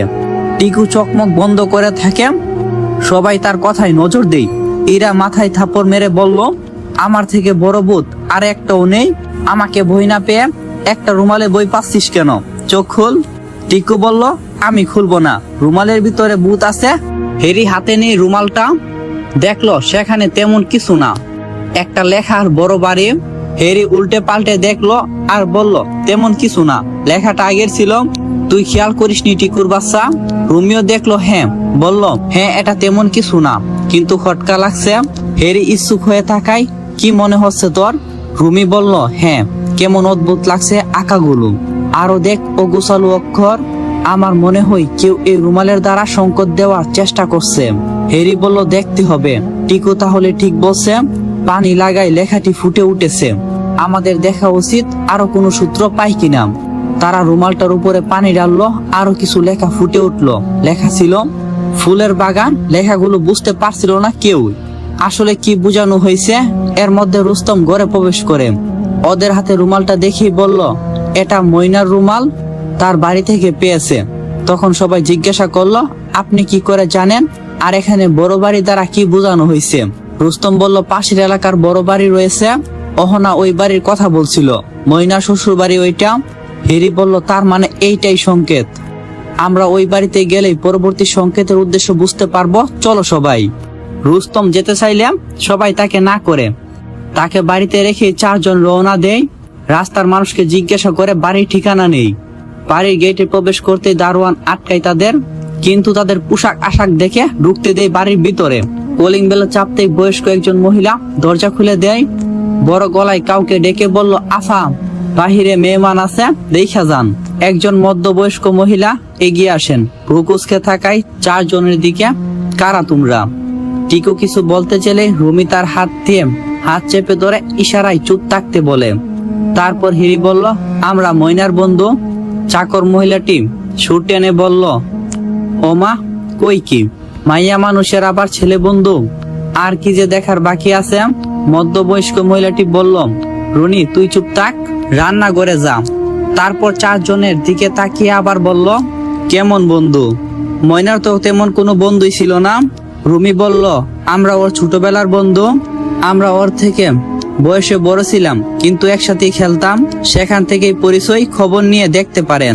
বর্ধ মহিলাটি বলল, ঠিক আছে, তোমরা কি জানো না ময়না আর নেই আমাদের মাঝে? তখন রুমি বলল, জানি তো। কথাটি বলতেই হেরি তাকে থামিয়ে দেয়, আসলে ওর কথা মনে পড়ছিল। এখানে ওর অনেক স্মৃতি আছে, তাই আপনাদের বাড়িটা ঘুরে দেখতে আসলাম। মহিলাটি বলল, ঠিক আছে, দেখো। তবে মহিলাটি উঠে একজন কাজের লোককে তাদেরকে নাস্তা দিতে বলে চলে যায়। এরা রেগে যায়। বড় লোক হয়েছে যে কি মনে হয় মাথা কিনে নিয়েছে, কিভাবে কথা বলতে হয় তাও ঠিক করে জানে না। এই মুহূর্তে রাগ করলে চলবে না, আসল কাজটা আমাদেরকে করতেই হবে। খুঁজে বের করতে হবে অহনাকে। পুরো বাড়িটা খুঁজে দেখা যাক কে কি পাই। তারা সবাই মিলে বাড়ির আনাচে কানাচে দেখতে থাকে। এক একজন এক এক দিকে ঘুরে দেখতে থাকে। এরই আবিষ্কার করে ফুলের বাগান। রুমালটা বের করে দেখে বাম দ্বিতল কথাটির মানে বুঝতে পারছে। বাড়িটার দিকে তাকাই, বাম পাশের উপরে তলায় চোখ দেই, একটি জানালা দেখতে পাই। আর উপর দিকে অহনা ছবির পিছনে একটা দরজা খুঁজে পাই, যেটা দেখে পুরোই অবাক হয়ে গেছে। ময়নাকে বর্ষা দিয়ে ভিতরে প্রবেশ করে। ভিতরটা অন্ধকার। কিছুক্ষণ হাত রেই চলতেই অন্য একটি দরজার সামনে হাজির হই। বাহির থেকে আটকানো সেটা। অহনা অনেক চেষ্টা করে খোলার জন্য, বিফল হয়ে পড়ে। পিছনে তাকিয়ে দেখে সুহেল বুকের সাথে হাত দুটো বাস করে দাঁড়িয়ে আছে। ময়না বয়ে অহনার সাথে লেপটে যায়। অহনা বর্ষা দেই, কিছু হবে না ময়না, বই পেও না। সুহেল কাকরোশ গলায় বলল, তোদেরকে ছেড়ে রাখাই আমার উচিত হয়নি। বারবার হতাশ করছিস আমাকে, এবার দেখবি আমি কি করি। বলে কেবলাকে ডাক দিয়ে বলে, ময়নাকে ধর, আমি এটাকে সামলাই। পুনরায় ওদেরকে আগের ঘরটায় নিয়ে যাওয়া হয়। চেয়ারের সাথে দুইজনকে শক্ত করে বেঁধে রাখা হয়। সুহেল অনেকটা হিংস্র হয়ে যায়। অহনার সামনে এগিয়ে আসে, ময়নার দিকে তাকিয়ে বলল, তোর সামনে তোর ছোট বোনের এমন হাল করব, পরের বার আমার উপর কথা বললেও তোর বই হবে। ময়না কেঁদে উঠে, ছেড়ে দাও ভাই, আমার বোনকে ছেড়ে দাও। সুহেল বলল, ধরবো কি ছাড়ার জন্য, আজকে ওকে নিয়ে নাস্তাটা সেরে নেব। সুহেল শয়তানি একটা হাসি দিয়ে উঠে অহনার দিকে এগিয়ে আসে। অহনা ছুটার জন্য ছটফট করতে থাকে। এই মুহূর্তে তাকে সাহায্য করার কেউ নেই। দূরে থাক আমার থেকে, অহনা চিৎকার করে কথাটি বলে। আর অহনা উচ্চ সুরে বলে, তোকে দেখতেও আমার খুব ঘৃণা লাগে। সুহেল বলল, এত অহংকার ভালো নয়। তোমার অহংকার যতক্ষণ না আমি ধুলোয় মিশে দিচ্ছি ততক্ষণ আমি শান্তি পাবো না। অহনা বলল, এত কনফিডেন্স, তাহলে মনে রাখ আমাকে বাঁচাতে সে আসবেই, তখন কুল কিনার খুঁজে পাবি না, সেটা নিয়েই বয়ে আসি আমি। সুহেল বলল, দেখিয়ে দেই তাহলে আমার কনফিডেন্সের মাত্রা, দেখি কে তোকে বাঁচাতে আসে। অনেকক্ষণ অপেক্ষা করছি, আর না, কাজ সব শেষ দিতে গিয়ে তোমার কাছে আসতে পারিনি, আর এখন আমার জীবনের লক্ষ্যটাই পূর্ণ হবে। সুহেল এগিয়ে আসে অহনার দিকে। ওইদিকে ময়না কেঁদে মরছে, ছুটতে পারছে না। সুহেল অহনার কাছাকাছি এসে শরীরের ঘ্রাণ নেই, এত সুন্দর ঘ্রাণ, আমি মুগ্ধ। বিমৃথম মেয়েদের শরীরের ঘ্রাণ আমার অনেক প্রিয়, তোমারটা আরো প্রিয়। অহনা বলল, তুই একটা কাপুরুষ, অসহায়িত্বের সুযোগ নিচ্ছিস। সুহেল বলল, ইস, এভাবে বলো না, তবে বলতে ইচ্ছা করলে বলো, আমার এসব গায়ে লাগে না। অহনা চোখ মুখ খিসে। সোহেল তার শরীরে হাত দিতেই তার চোখ যায় জানলার দিকে। এক জোড়া চোখ বাহির থেকে দেখছে তাদের। সোহেল বলল, কে ওখানে? হন্তদন্ত হয়ে জানলার কাছে যায়। কেবলাকে ডেকে বলে, বাইরে গিয়ে দেখো কে ছিল। আমি শিওর বাহির থেকে কেউ আমাদেরকে দেখছিল। পরপর অহনার দিকে তাকাই, আগুনের সাথে জ্বলছে যাচ্ছে তার চোখ। অহনার দিকে এগিয়ে আসতেই ফোনে কল আসে। সোহেল ওই পাশ থেকে কথাগুলো শুনে অহনাকে উদ্দেশ্য করে বলল, তোমার কাছে আসতে যত বাধা পড়ে, চিন্তা করো না, 20 মিনিটের মধ্যেই আমি আসছি। সোহেল বাইরে থেকে তালা লাগিয়ে চলে যায়। অহনা কেঁদে উঠে ময়নার দিকে তাকিয়ে বলল, মেয়েদের সবচেয়ে বড় শত্রুকে জানো? ময়না বলল, কে আপা? অহনা বলল, তার নিজের শরীর। ময়না ফেল ফেল করে তাকিয়ে থাকে, বুঝতে পারেনি সে। উত্তর পাওয়ার জন্য চেয়ে রইল অহনার দিকে। অহনা নাক মুখ টেনে বলল, এই শরীরের জন্যই বারবার নরপশুদের খোরাক হতে হয়। এই শরীরের লালসার জন্যই তারা আমাদের উপর ঝাঁপিয়ে পড়ে। নিজেদের কি করে রক্ষা করব, যেখানে নিজের শরীরটাই শত্রু? ময়না চুপ হয়ে থাকে। কথাগুলো সম্পূর্ণ মানে এতক্ষণে বুঝতে পারছে। সত্যিই তো, মেয়েদের দুর্বলতাই তার শরীর। এই শরীরের জন্যই সে বাইরে বের হতে পারে না। আর আমাদের বাংলাদেশে তো এখন এটাই হচ্ছে। 2 দিন পর পর দর্শনের নিউজ শোনা যাচ্ছে, তা আবার অল্প বয়সের মেয়েদের, যাদেরকে দেখলে আপনি মায়ায় চকলেট দিবেন, তাদেরকে স্বীকার করছে। কিছু নরপশু, কিন্তু তাদের কোনো উচিত বিচার হচ্ছে না বাংলাদেশে। এটা যদি দেশের বাইরে অন্য কোনো রাষ্ট্রে হইতো তাহলে ওইসব নরপশুদের কোনো অস্তিত্বই খুঁজে পাওয়া যাইতো না। তো এসব নিয়ে কথা বললে শেষ হবে না। এইটাই দোয়া করি, আল্লাহ তাদেরকে হেদায়েত দান করুক, আমিন। তো আমরা অনেকক্ষণ কথা বলছি, চলেন আবার আমরা গল্পেতে ফিরি। কেবলা বাহিরে গিয়ে দেখে নেই হেরিকে 6 জন শক্তপুক্ত লোককে ডেকে নিয়ে তাকে আষ্টে পৃষ্ঠে জড়িয়ে নেই।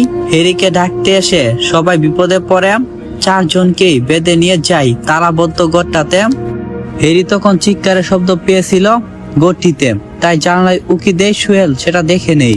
অহনাকে যেখানে বাধা হয়েছিল সেখানে নিয়ে যায়, সবাইকে একসাথে বেঁধে। অহনা আরো অবাক হয়ে বাকিদেরকে দেখে, তোরা এখানে আসলি কিভাবে? রুমি বলল, তোকে খুঁজতে এসেছিলাম, কিন্তু এরা দেখে নেই। অহনা বলল, কেন এটা করতে গেলি? কেন তোরা এখানে আসতে গেলি? এবার তোদের সবার কি হবে? হেরি অভয় দেই, সবাই মিলে ঠিক একটা ব্যবস্থা করে নেব, একটা না একটা উপায় বের হবেই।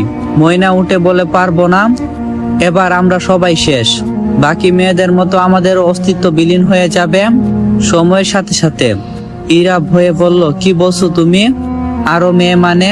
ময়না বলল, আমি ঠিক বলছি, এসব তো চলছে আরো 30 বছর আগ থেকেই। আলতাফ জহুরু মানে আমার শ্বশুর এসব করছে। অহনা ময়নার দিকে অবাক হয়ে তাকায়। পুরো ঘটনাটা আমাদেরকে বলো, এমন কি হয়েছিল যার জন্য তোমাকেও ছাড় দেয়নি? ময়না বলল, শুনো তাহলে। ময়না বলতে শুরু করে, আমার বাবা একজন সাধারণ মানুষ, বাজারে একটা দোকান আছে শুধু। মা মারা গেছে আমার জন্মের সময়, বাবাই আমাকে মানুষ করছে।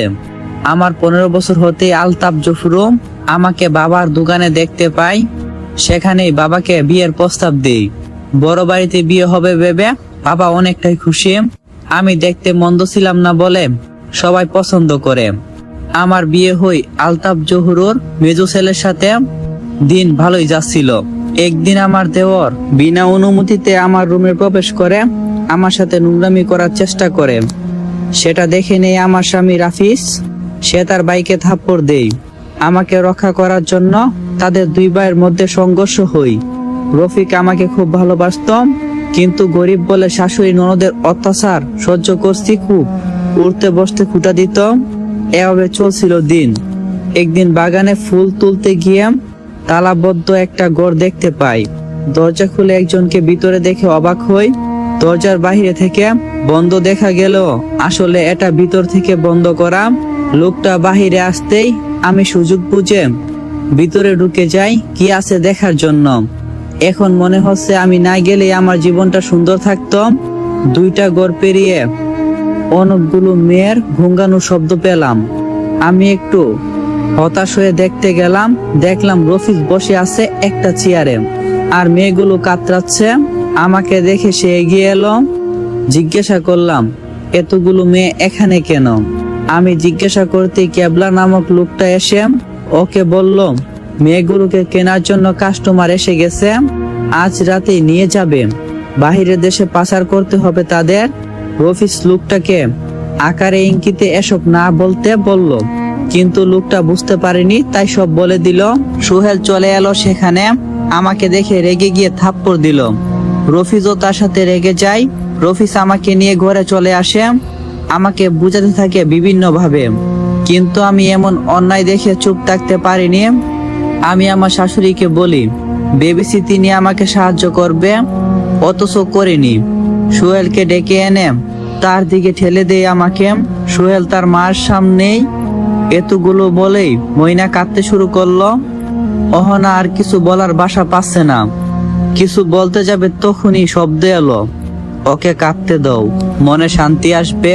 অহনা খুশিতে গদগদ হয়ে উঠে অস্পষ্ট সুরে উচ্চারণ করে, মাহমিদ। অহনার মুখে হঠাৎ মাহমিদ শব্দ শুনে সবাই অবাক হয়ে তাকায়। অহনা সেটা বুঝতে পেরে বলল, আসলে আমি। অহনাকে থামিয়ে দিয়ে হেরি জিজ্ঞাসা করলো, কি আমি করছিস মাহমিদকে? অহনা বলল, কই কেউ না তো। ময়নার কথা শুনে হঠাৎ নামটা মুখে আসলো। অহনার দিকে সবাই অবাক দৃষ্টিতে তাকায়। অহনার চোখ সরিয়ে নেই, ময়নার দিকে তাকিয়ে দেখলো সে কাঁদছে। অবয় দিয়ে সবটা বলতে বলল হিরি। ময়না চোখ মুছে আবার বলতে শুরু করে, সুহেল আমাকে দর্শন করছে। আমার শাশুড়ি দাঁড়িয়ে দাঁড়িয়ে এসে দেখছিল শুধু। রফিজ ঘরে এসে আমাকে না দেখে পুরো বাড়ি খুঁজে এক পর্যায়ে খুঁজে পাই। সেদিন রফিজ সুহেলকে মেরে ফেলার চেষ্টা করছিল। আমাকে রফিজ বলছিল এইসব থেকে দূরে থাকতে। রফিজ অনুতপ্ত ছিল। নারীর পাচারকারী দলের সাথে সে পরিচিত ছিল না, শুধু মেয়েগুলোকে পাহারা দেওয়ার জন্যই ও কাজ করত। সুহেলের সাথে খারাপ আচরণ করাই, রফিজের খাবারের সাথে বিষ মিশিয়ে রফিজকে খুন করছে তারা। আমি আগে জানলে বাঁচিয়ে নিতাম তাকে। রফিজ চলে যাওয়ার পর আমি একা হয়ে যাই। সেদিন বিকালে সুহেল আমার সাথে বাজে কাজ করে। নিজেকে বাঁচানোর অনেক চেষ্টা করি। অবশেষে সুহেলের ফোনে ফোন আসতেই সে বারান্দায় যায়। সে সুযোগে আমি জানলা দিয়ে পালিয়ে এসেছি। নদীর পাড়ে আসতেই অহনা আপার সাথে দেখা হয়। অহনা বলল, তাহলে সবাই মৃত বলছিল কেন? ময়না ঢুক গেলে বলতে শুরু করে, মর্গে গিয়ে একটা ডেড বডি এনে বলছিল এইটাই আমি মরে গিয়েছি গলায় দড়ি দিয়ে। এদিকে মাহমিদ অহনার কানে এসে বলল, তুমি চাইলে সবাইকে নিয়ে যেতে পারি এখান থেকে। অহনা বলল, না, এখানে আরো মেয়ে আছে, তাদের খুব বিপদ, তাদেরকেও সাহায্য করা উচিত। মাহমিদ বলল, কিন্তু তারা কোথায়? অহনা বলল, সেটা দেখার দায়িত্ব তোমার। মাহমিদ চলে যায়। অহনা দেখলো সবাই তার দিকে তাকিয়ে আছে। টিকু বলল, তুই নিচে নিচে কার সাথে কথা বললি? অহনা বলল, কই, কারোর সাথে না তো। টিকু বলল, আমি দেখলাম। কাউকে বললি কিছু দেখে আসার জন্য? সবাই বলল, হ্যাঁ। এরই মাঝে সুহেল চলে আসে, সাথে এসেছে আফতার, জহুরু। এতজনকে একসাথে দেখে তার জিভ লগ লগ করে উঠে। সুহেল সব খুলে বলল। আলতাফ বলল, তাহলে আর ভয় নেই। আজ রাতের মধ্যে আরো দুটো মেয়ে জোগাড় করার কথা ছিল, কিন্তু এখন আর লাগবে না। ওদেরকে দিয়ে আজ রাতের কাজটা চালিয়ে দেব বলে আলতাফ জহুরু চলে যায়। সুহেল অহনাকে বলল, তোমাকে আমার লাগবে, তোমাকে ভোগ করে পাচার করব। আগে মজা নেব, তারপরে টাকা পাবো। বিষয়টা দারুণ না? অহনা কিছু বুঝার আগেই তার মুখে রুমাল পেঁচিয়ে দেই। সবার মুখে একে একে রুমাল বেঁধে দেই। সুহেল কোমরে হাত দিয়ে বলে, তোমাদের কিসির মিসির আর ভালো লাগছে না? একটু চুপ থাকো। মাহমিদ অহনার কাঁধে হাত রাখে। বর্ষা দেই, একটু অপেক্ষা করো, আমি সবাইকে উদ্ধার করব। বর্ষার হাত পেয়ে অহনা দম সারে। সুহেল তার দিকে যেতেই আলতাফ ডেকে উঠে। সুহেল বিরক্তিতে দেওয়ালের সাথে হাত দিয়ে আঘাত করে। শালার বাপ শান্তি দিল না। যখন একটু শান্তি নিতে চাই তখনই কলবা ডেকে নেবে। ইচ্ছে করছে গলাটা কেটে দেই। সুহেল চলে যায়। মাহমিদ অহনাকে বলল, প্রায় 100-র উপরে মেয়ে বন্দি রয়েছে। অহনা মাহমিদের দিকে তাকাই, আমরা কিভাবে উদ্ধার করব? তুমি কিছু করলেই তো সবাই দেখে নেবে। মাহমিদ বলল, ভাবতে হবে। মাহমিদ ভাবে কিছুক্ষণ পরেই বলল, চিন্তা করো না, সারা জীবন গোয়েন্দা করে কাটিয়েছি, এখন এই সামান্য বিষয়টা আমি সামলাতে পারবো। অহনা বলল, গোয়েন্দা হয়ে কাটিয়েছো মানে? অহনার কথার উত্তর না দিয়ে মাহমিদ চলে যায়। সুহেল আর আলতাফের কথাপতন চলে। বুঝতে পারে রাতে মেয়েগুলোকে পাচার করতে হবে, কিন্তু অহনাকে কষ্ট দেওয়ার কারণে মাহমিদের চোখে রক্তিম বর্ণ দেখা দিয়েছে। সুহেল আর তার বাবার সামনে যায়। সুহেলের হাত দিয়ে আলতাফকে একটা থাপ্পড় বসায়। আলতাফ রেগে গিয়ে ছেলের কলার চেপে ধরে। সুহেল বলছিল সে ইচ্ছে করে করিনি, কিভাবে হলো বুঝতে পারিনি। তবু আলতাফ কয়েকটা থাপ্পড় বসিয়ে দেয় সুহেলের গালে। হন হন করে বের হয়ে পড়ে আলতাফ। সুহেল বেবলার মতো বসে পড়ে। তখনই পিছন থেকে ধাক্কা দেয় মাহমিদ। সুহেল পরে গিয়ে একটা ধমক দিয়ে ওঠে, কে ওখানে? বের হয়ে আয় বলছি। আরো কিছু অবাধ্য গালি দেই। মাহমিদ তাকে দেওয়ালের সাথে ছুঁড়ে মারে। মাথা ফেটে রক্ত বের হই। সুহেল গালিবাজ করছে, কিন্তু কোনো সাড়া পাচ্ছে না। মাহমিদ পুনরায় তাকে ধাক্কা দেই। সুহেল হুমকি খেয়ে দরজার সামনে পড়ে যায়। কোনো রকমে বের হয়ে যায় ঘর থেকে। রাত হতেই 5টা মালবাহী ট্রাক এসে হাজির হয় সেই গোপন দরজার কাছে। একে একে সবগুলো মেয়েকে আনা হয়, ট্রাকে তোলা হয় তাদের। সুহেল অহনার কাছে এসে বলল, কোনো ব্যাপার না, যাওয়ার পথে তোমার সাথে রোমান্স হবে। এখানে তো সুযোগ পাইলাম না। গা হিন করে অহনার। মাহমিদ তেরে আসতেই অহনা থামিয়ে দেই, বলল, বুদ্ধি দিয়ে কাজ করাই উত্তম, ওদেরকে ওদের স্টাইলে শাস্তি দিতে হবে। সুহেল হেসে উঠে, কার সাথে কথা বলছো?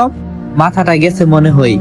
রুমি, ইরা, টিকু, হেরি চিন্তায় পড়ে গেছে। আজকাল অহনা নিচে নিজেই কথা বলে।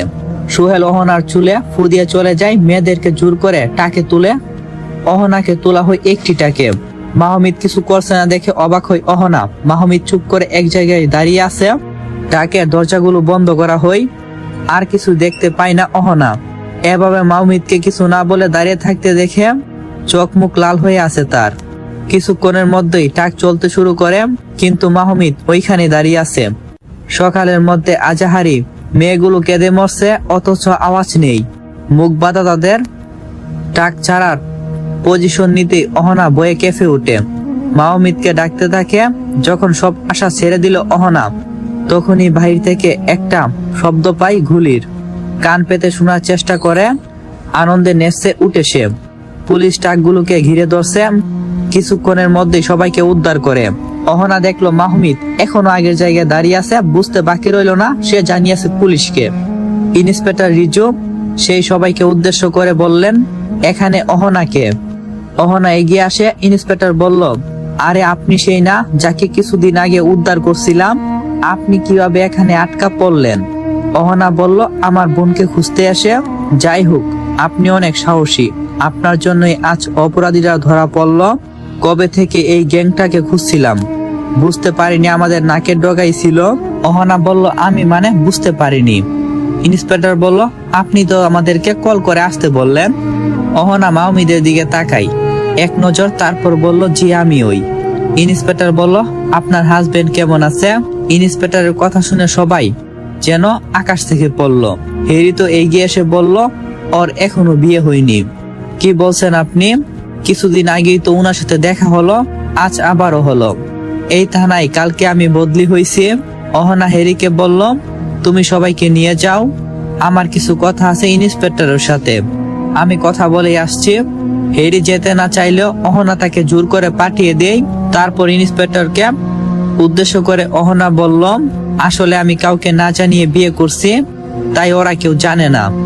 পুলিশ বলল, কি বলেন এসব? পুলিশকে বোকা বানাচ্ছেন না তো আবার? অহনা বলল, সবাই জানে, শুধু বন্ধু বান্ধব ছাড়া। আপনিও তো জানলেন এখন, তাহলে আমি আসি। ইন্সপেক্টর গাড়িতে গিয়ে একজন কনস্টেবলকে বলল, মেয়েটাকে সন্দেহ হই, এর পুরো ডিটেলস আমরা কালকের মধ্যেই চাই। কনস্টেবল বলল, জি স্যার। অহনা মাহমিদের কাছে যাই, কি হলো, বাড়ি যাবে না? অবশেষে ধরা পড়লো তারা, যাদেরকে আমি বহুকাল ধরেও ধরতে পারিনি। অহনা মাহমিদের কথা শুনে বলল, বহুকাল আগে মানে? কি বলছো, তুমি কি ওদেরকে চিনো? মাহমিদ কিছু বলল না, উত্তর দিতে অনিচ্ছুক। আসসালামু আলাইকুম। তো এখানেই অহনা গল্পটা শেষ করলাম। আশা করি আপনাদের মাঝে খুব তাড়াতাড়ি নতুন আরেকটা গল্প নিয়ে আসবো। আর গল্পটা কার কাছে কেমন লাগছে অবশ্যই কমেন্ট বক্সে কমেন্ট করবেন। আশা করি এই গল্পের সিজন 2 খুব তাড়াতাড়ি আপনাদের মাঝে নিয়ে আসবো, যদি এই গল্পের পার্টে অনেকটাই লাইক ভিউ আর আপনাদের সাপোর্ট পাই। তো ভালো থাকেন আমার প্রিয় অডিয়েন্স গুলা, আর নিচে গো খেয়াল রাখেন। আল্লাহ হাফেজ, দেখা